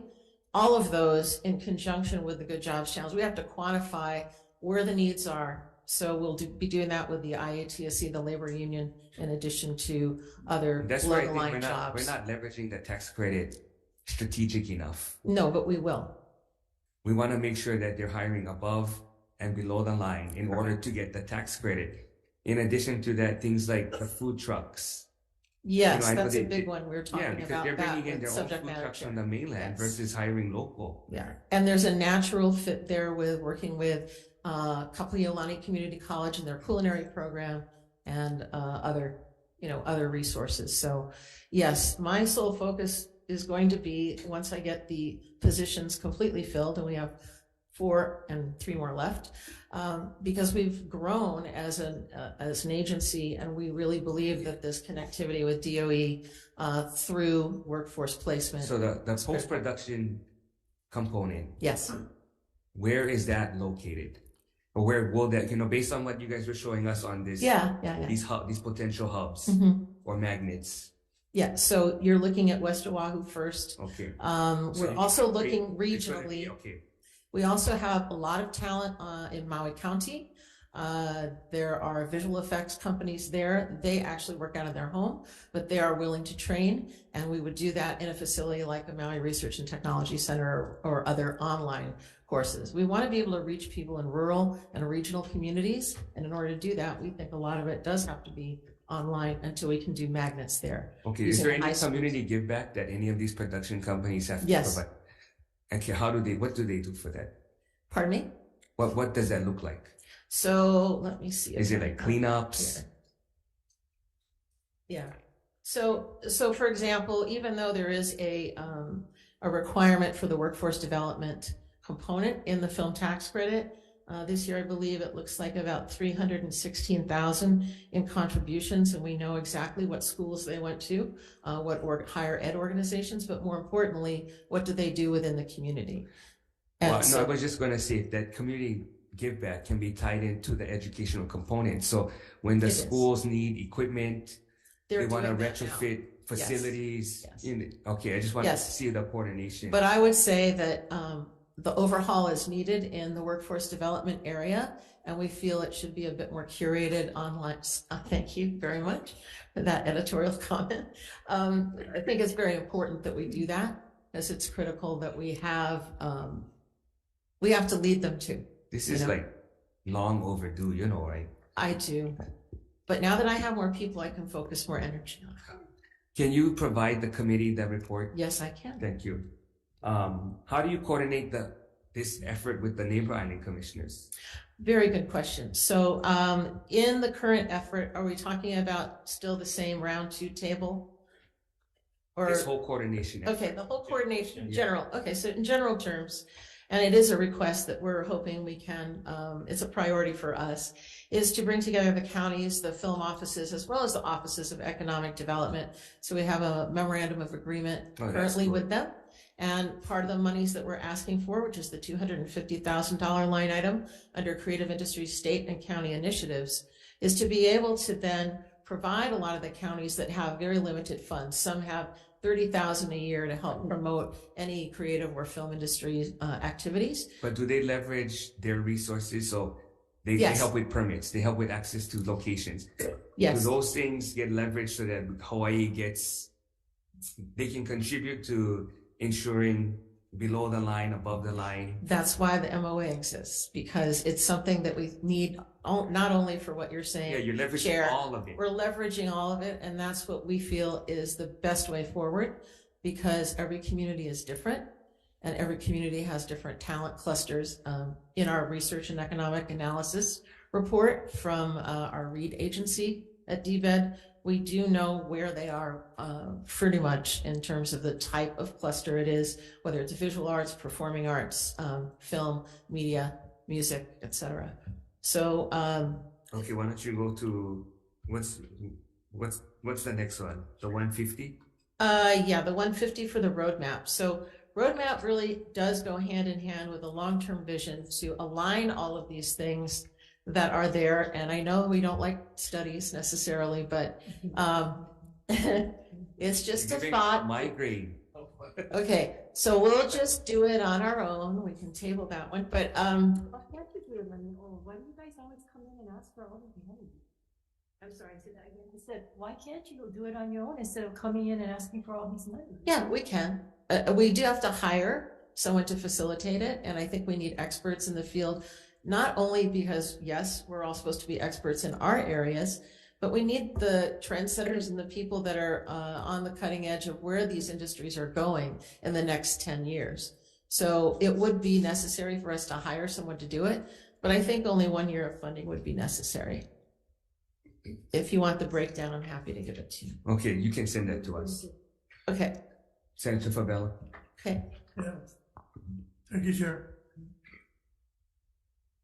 There's a couple of things prior to our visit to the film studio that came up. I learned a little bit more. So, above the lines, when we talk about and below the lines, it's great to say that our universities are getting into that. Four-year college university, and this is what I was told by your guys' producer on one of the sets, they'll never be above the line because the producer produces the movie, has this unilateral agreement with the film industry that they can pick and choose of the selectivity of what they select. Same like with the on the Big Island in Kona. We paid a visit up there because we were having an issue on labor. When we went up there, we found out 75% of the set is flew in. The guy who was running them is from the Teamsters, also running the set from Maui. So when we went to the actual hub at the hotel to try to get information, somebody would call and ask us to leave because we never have our COVID shots. Nobody in there was wearing masks. But somebody went by the phone and we would call, tell us that we had to leave because we never check in with our COVID and whatnot. This film industry not only needs to be audited, needs to be overhauled for all the years of our people suffering not having the above the line pay. And I'll give you an example. So I get the NCIS here, and I showed this to you guys before, the ones we got to see it. They said that NCIS, over 75% is local. I can show you guys this. All the yellow is not local. All the low paid, and then we got a production producer right now in Magnum that's very tight on his production costs because the above the lines get more money. So I give you guys an example. So Jason Momoa, who everybody knows and loves, right? He's not stupid. The tax credit that he went up there to New Zealand wasn't because he never have enough tax credit here. It's because they, above the line, him and his producers and other people can make more money in profit in New Zealand. That's why they left. Not because of anything else, it's because they can make more money on the producing side. So now, let's say right now, Lynn, over here, Senator Lynn DeQuaid is the producer on one of these movies. She'll get money every time that movie shows, every time she'll get something. So above the line people who's supposed to be local, who move out of our community, who will live in other states, because they already know how to work the system in Hawaii. Our system is broken. Broken. Because I asked you this before, and then now you will give us the tax credits, and we're going to. The part that I wanted to know is that why were you guys soliciting outside resources to manage our facilities here in Hawaii when Tammy Hasagawa retired? And I don't know if you guys filled the position yet, but all of these things fall upon a very small group of people. And what's happening with our tax credit is not the problem. So we was told that we never have enough. First, we never have enough actors. That's what was told us at the movie industry. We never have enough soldiers or actors or whatever. So I don't know how hard it is for a whole field if you get to a night dance. The problem is this. It was told one thing, then I found out different. Then somebody told us that Jason Neville was going to stay here because of the tax credit. So I talked to him on the phone. So now this industry, which is in Ditbed, and I was very upset with Mike McCartney because he never told me he was overseeing you guys. He was with me in the office talking to these film guys, never told me he was in charge of you, not once. And that's why I'm upset with him too. So the bottom line is this, yeah, before we move any forward, any more money giving it, it's falling apart. You guys, the film industry should have the film producers and everybody come here because this is the best place to film. They should be promoting Hawaii. We shouldn't be having somebody with a dead horse and broke legs trying to produce Hawaii with Hawaii products. We should not have the tourist industry worrying about who will get the contract. This is a gold mine here in Hawaii. Yes, it is. And we do not stay on topic. So we're going to bring this more up into the subject chair. But the problem I have, senators, don't let them fool you, thinking that our guys will go 4-year colleges and they're going to make this on top of the line. Producers pick. I'm going to tell you guys why. And you tell me I'm wrong. University of Hawaii, the guy that was talking over there, he said in fact, he said this exactly. I don't remember because I have a good memory. He said majority of the guys go to film studio, do not come producers or above the line guys. And guess what their job is? I walk with the guy. You see me walking with him. The other guys will say, hey, go get my coffee. Until they get a shot from a producer, I want to throw it in the phone. We have to grow, senators. We've got to grow our own industry with our own producers and people. Because why? The mainlanders know. They've been doing this with Hawaii Five-0, with McGarrett, Tom Selleck. How come back then we still behind the scene? We still get the water tank from 1949, right? World War II, whatever. Okay, we got like 30 minutes more. Okay, sorry, 30 seconds, sorry. So we're going to talk this in separate chair, but I'm telling you guys right now, we should not invest any more money into the film industry so they can break it down to us how our family is going to prosper in the industry and be what you said, shot callers, what is that on you? I told you, you're the only one that listened to it. And I forgot what I said. How do you like us be the Lunas, the bosses? Exactly. Not the workers. That's right. I remember the Lunas. Okay, there you go. Yeah, the Luna. We want to be the Lunas. And you know what? That's my passion. I'm going to work with you guys the best I can. We know. But we have to overhaul this because this is a $1 billion operation. If our kids can make the money not to go nowhere. But one more last thing. The reason why I bring this up is because you know the vendors. Okay, this is very key. And you know this right now. They're battling right now with the vendors. They're not using our vendors. Not just the guys who do the food. In Halava, there's a whole group of people that's losing their job. The film industry on Maui brought in their whole crew vendors, lighting, everything, all of these guys. So we need to change that concept. You want the tax credit, you hire local companies, local vendors to do the local work, period. I don't care if you're a producer, you don't get the producer's choice to go ahead and get Joe Bokolo from Tokyo to come over here and make money from our Hawaiian people. That's one of the things. Thank you, Senators. Thank you. Chair, appreciate it. Thank you, Senator Favela, and We'll get together. I'm looking forward to it. And I'm sorry Donnie Dawson isn't here. She's on her way back.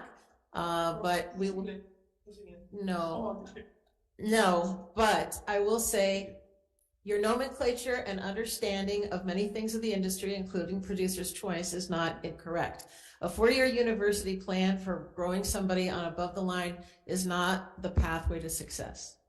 It is, however, a pathway to success for our local producers that want to produce on their own, raise their own money, and make it like they are at Sundance and all over the globe at the moment. There's never been a more heightened time for us to support them. So it is something which gets back to why the plan, because it's critical for us to lay this out for you. I do appreciate that you have a call sheet that you have highlighted. Thank you for sharing it with me before.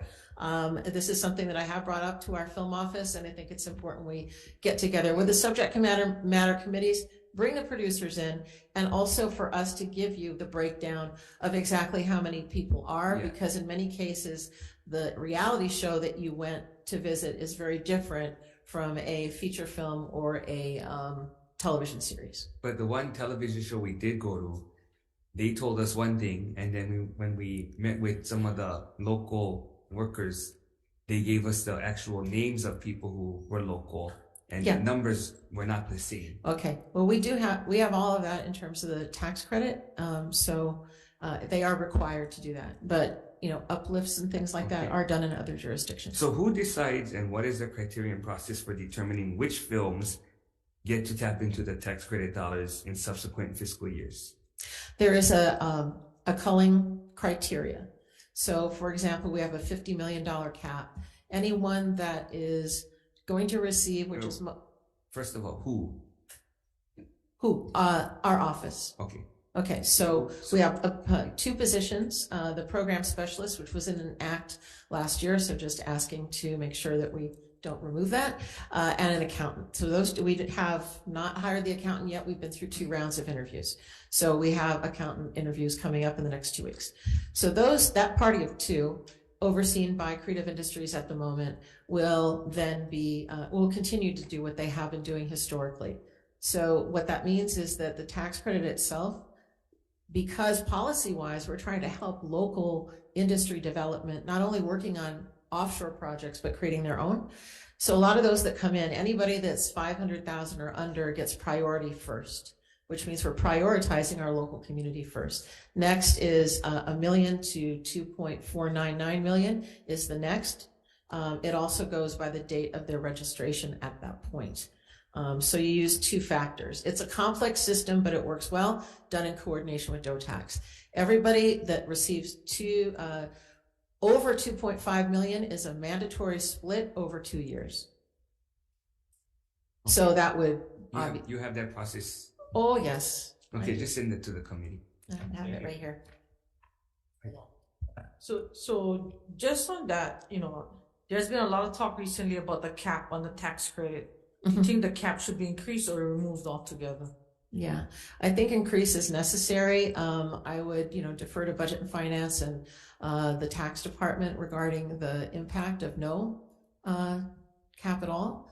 I can tell you we existed really well without it. If we didn't have a cap, more infrastructure could be built, more training and jobs would be created through certification processes at the community college level. Yeah, so I think. But you oh, we already eaten into 2024. If you'd like to know. So we have historical data that'll show you that every year with the jobs, and again, we want to make sure that every senator and every House member is clear on what the local component is in the right, because that is a requirement. But right now we've eaten into close to 40 million into 2023. So we are already, the totals have been anywhere from 2019 when it first took effect, was about a little over 55 million then. The pandemic, 2020 was less. 2021, 65 million, 79 million, actually rounded out to 80 million from last year. And we're projected right now for 2023 already applied for is 33 million. So we are already going to hit our heads before June. Thank you. So how do you get to spend the future years without legislative approval? It's part of the law in HRS 23517. That you can go and capture It is a roll, yes, it's a rolling cap. as long as you don't go above. Yeah, cannot. But once you run out, so you could run out. So we're borrowing from the future, Yeah. which is why the argument for the raising of the cap or the elimination of the cap. And then there's a per project cap in addition to that. Senator Kidani. Thank you, Chair. Well, after listening to Senator Vivella and our DBED, my concern is that if we're going to continue with the film tax credit, could we possibly put a clause in there that no credit is given unless at least 75% of the personnel are local people? Yes, it's a great suggestion, Senator Kidani. Also, we need to couple that with the training of those people, make sure they get into the labor union on below the line and the above the line unions. So do you have any numbers as to how many people have trained and how many people are actually used? I do, in terms of Creative Lab Hawaii, which is all above the line training. It's not educational. It's our program that the legislature and the EDA has supported. So yes, I Can't think you get that from the universities? yes, we can. Yeah. Thank you. ACM has that information. Chair, even if we take away the cap and we don't have a tax credit, we don't even have an infrastructure and facilities right now to even accommodate what you guys are proposing and thinking of.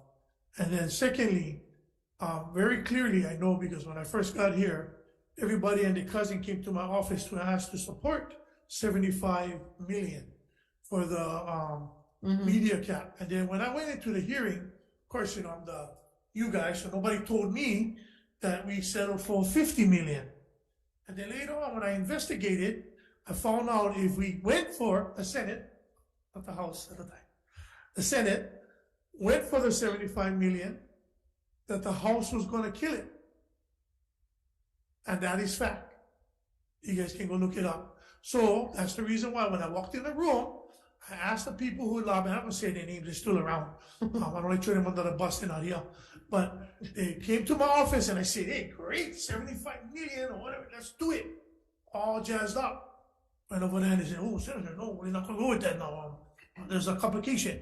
But never told me why.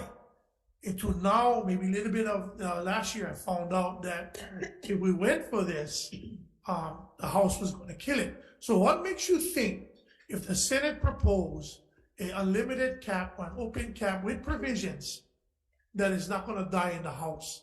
Because I'm hearing from my House colleagues that they're not agreeable with unlimited because of the provisions of not being monitored and having the provisions that even what Senator Kidani said over the years of how above the line, mainland, I don't think use the word mainland, people from other industries besides living in Hawaii is making majority of the money.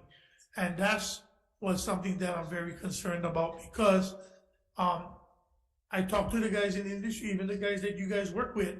They said, even if we take out the cap, we don't have enough facilities. Our water tank is falling apart. Kalailo is not big enough. The studio at Diamond Head not big enough. So even if we do the cap, we don't have the infrastructure. So instead of we saying that we do the cap and then tell those guys come build the infrastructure and make our schools and this and that, why don't we tell them, put their money where their mouth is?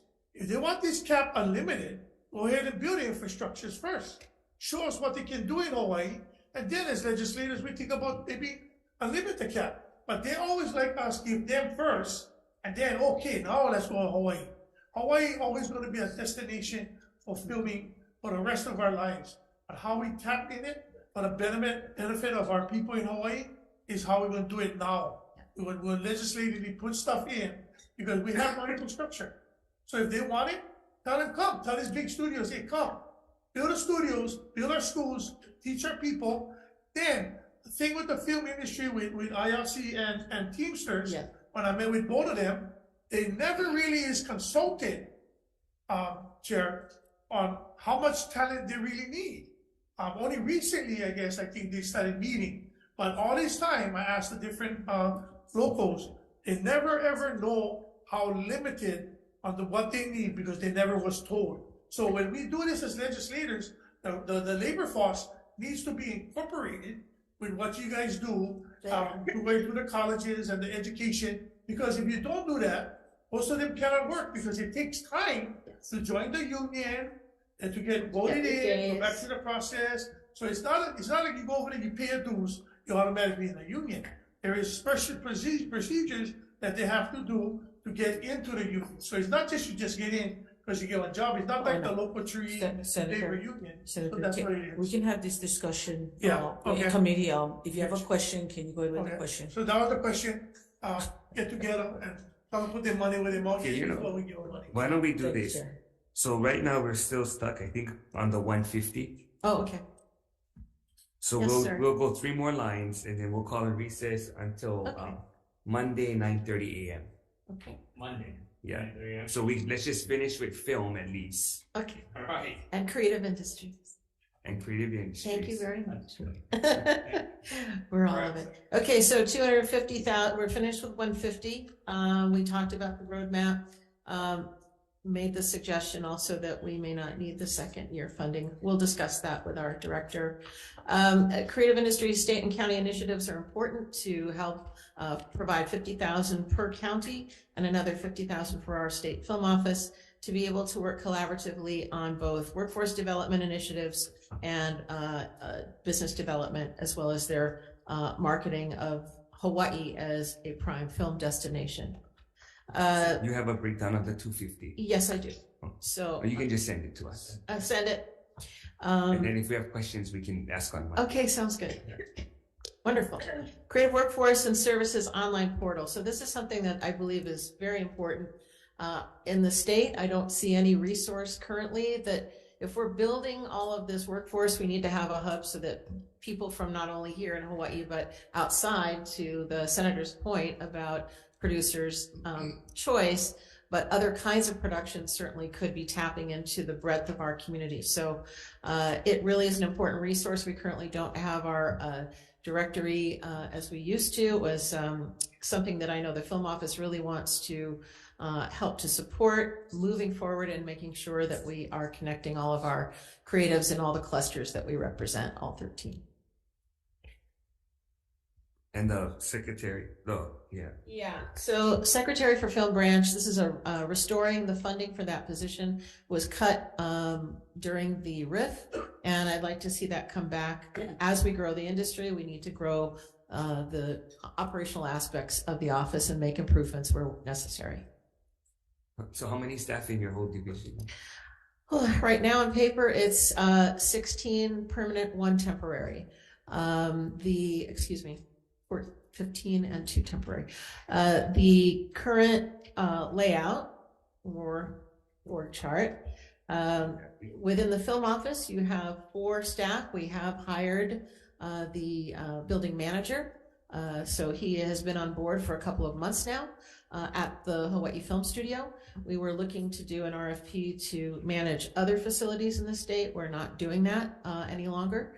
And then within the office itself for creative industries, myself, an administrative team of office assistant, secretary to, and admin officer, because of the grants management and federal grants that we're taking on in addition to managing the fund. And then we have the workforce development and infrastructure unit. So total for film office, 1, 2, 3, 5. And then all the rest of the creative industries work 4.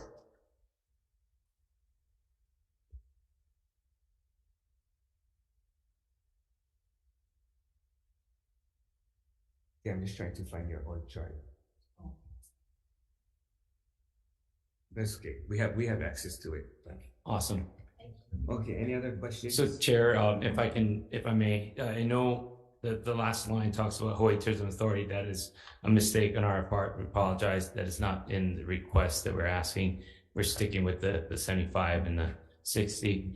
And but based on your advice, based on the last WAM hearing that we had, our team looked at it and talked about Hawaii Tourism Authority, and we're going to take a bold move. I haven't even informed them. We're looking at the legality of it and the way we do it, but the DBED Director's Office is going to take on the USA Marketing RFP, and we're going to issue it ourselves.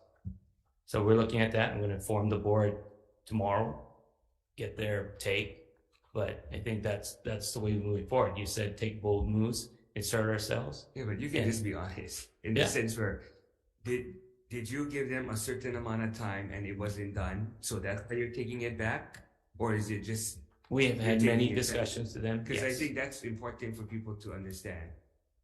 Because if you don't want to, it's not necessarily a power grab, right? Definitely. You gave them time, and now you're saying, okay, that's enough time, so I gotta get this out. And they did the legwork. They had put it together. That is correct. And I listened to Senator Favela and you all and your comments, and he said if we're going to get a protest, we got a protest. At least our DBED Director's Office did the procurement ourselves, and we won't have to rely on anybody else and what they said and what they did. We'll take it on and we'll manage it. And you're not going to hire a consultant to manage it? Not planning to, no. So can you just send us an email with a timeline of that then? Sure. And it's something that I give HTA full credit. They did put it together. They did provide information. I need to talk to the board tomorrow, and the board meeting is tomorrow. So we're going to go and say this is the intention of the Director's Office. So you're not doing two separate?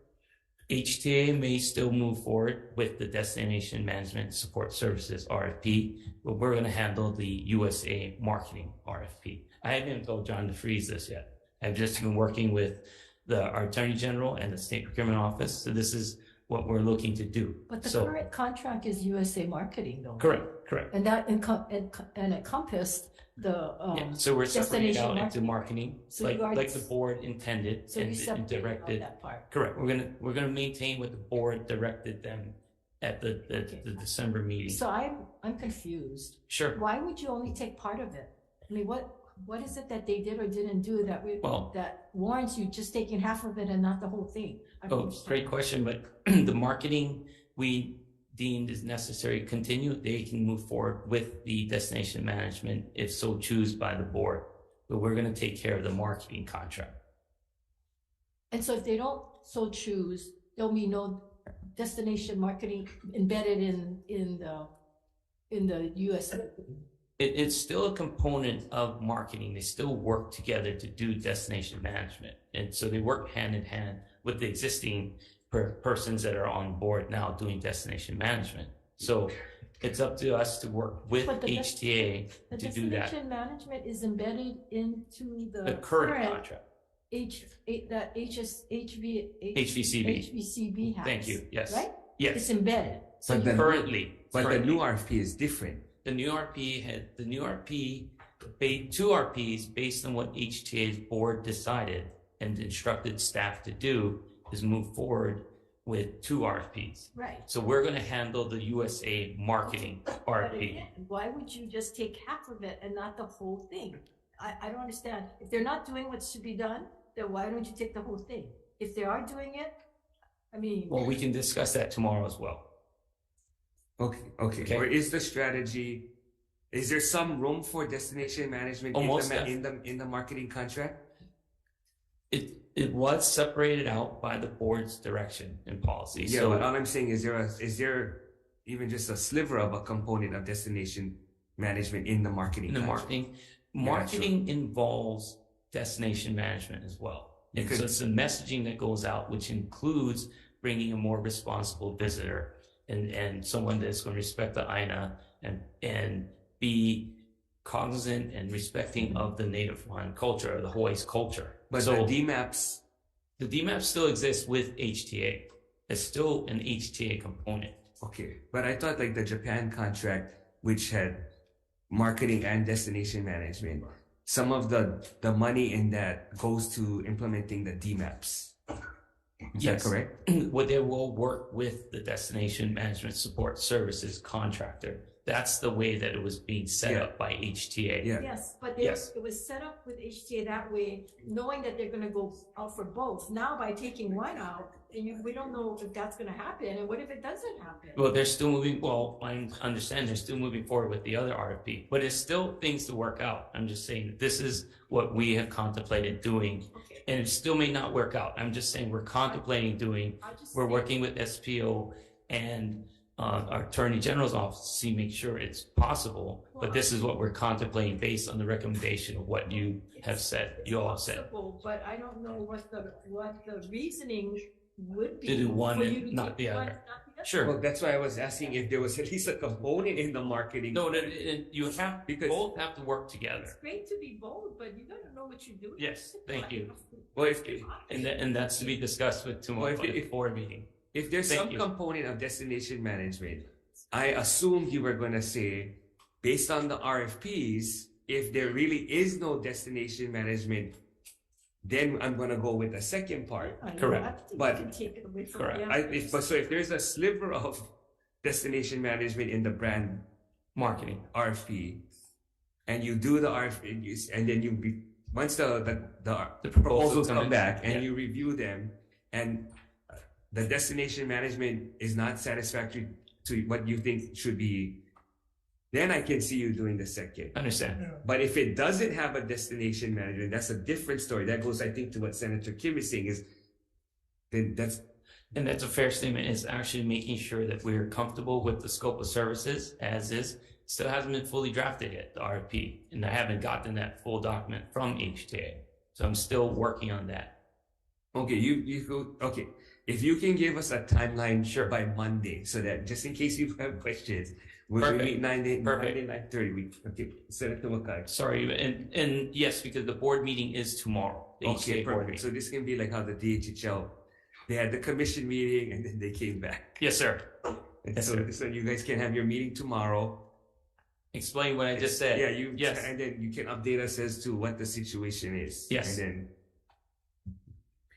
So, Director, your predecessor wanted to go down this road of bifurcating the two contracts, and then he was saying that it was going to be 2020. So, under your scenario, for the part that you're taking over, the marketing part of it, is this still going to be about $20 million you're going to put in that pot? I am going to work with the board. They had a budget meeting today, and they will be reporting that. Yes, I read the agenda.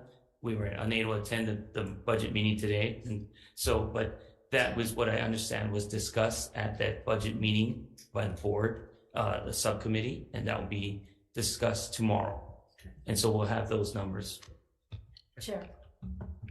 I think you're inserting yourself just like Mike McCartney did, without really having good reasoning for that. Okay. I mean, if you're gonna circumvent HTA, then you better have good reason. If your reason was they insisted on going to 2 and you thought it should be 1, then that's something else. Okay. But for you to just take half the pie and still rely on them to tell you what that half pie would be, then you're not taking it over. You're just inserting yourself.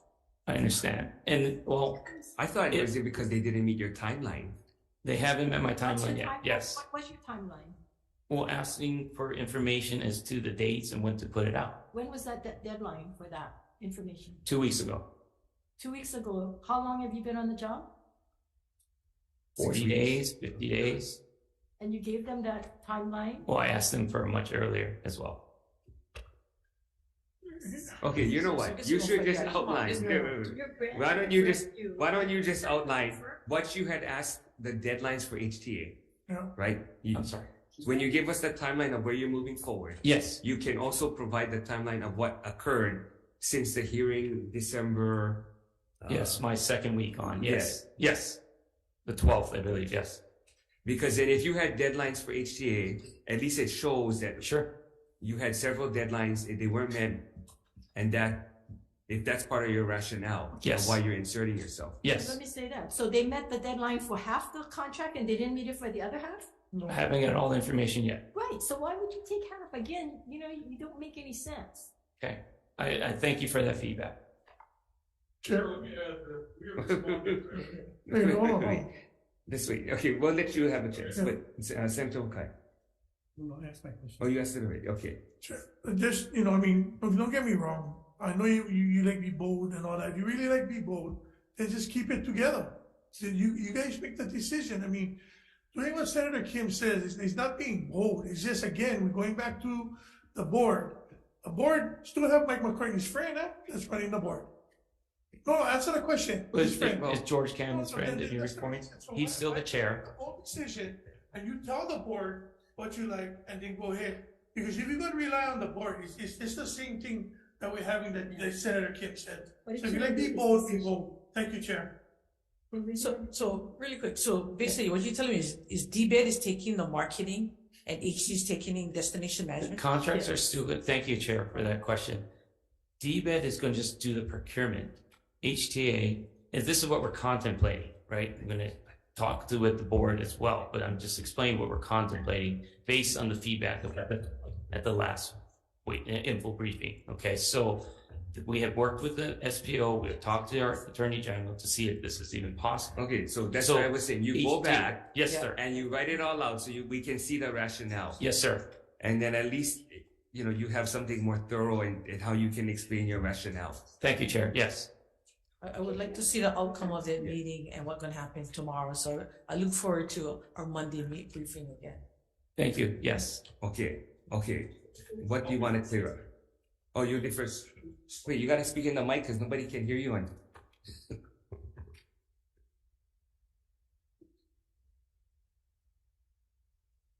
Let me say that we have responded to every request Director Sariasu has made. The term deadline is one I'm hearing for the first time today. But we are entering the meeting tomorrow and look forward to discussing this matter and then reporting back on Monday. Because I want to see what that hard deadlines were.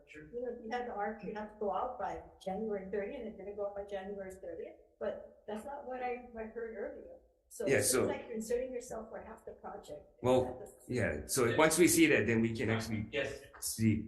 But if you can provide the deadlines and the communication so that the Senate can see that those deadlines were communicated to HTA. Can you send in what they communicated to you and what you responded? Can you provide the committee? Yeah, so you guys can with both what- collect that. Return on Monday. Yes, we can send that in to us. Yes, so hopefully we have it by. Sure. Independently of what he sends us, I want to see what you're sending us, okay? Okay, you know what? What we'll do is the staff will write a memo to everybody and then everybody respond. Yeah, I don't want them Yeah, coordinating their responses. Yes. Yeah. Okay. Thank you. Kobakai. So I just want to ask Mr. DeFries, like, this is kind of surprising to those of us on this side of the table. Is it surprising to you, or were you kind of already told that this might be No, happening? I'm hearing it for the first time like you. No, but were you asked by the department to meet certain deadlines to get the RFP out or meet parts of the completion of the RFP? I was asked to provide updates on the draft and on timelines. And we have met those submittals every time they were requested, which, correct me if I'm wrong, is maybe 2 or 3 updates since he's been on. Okay. Yeah. Okay, well, we'll see. We'll see what you guys do. You asked if we provided deadlines, and they did not meet those deadlines. What he just said they did. Yeah, they turned in information, but it was not complete. Well, that's something different. So that's why independent review is perfectly fine. That's why they're called drafts. Yes. Okay, you know what? Okay. I just hope one WAM info briefing is boring. Well, based on their response. You just try to make it boring. Cannot help for some reason. Throws out something like that, not thought out. Okay, we're gonna recess till Monday 9:30.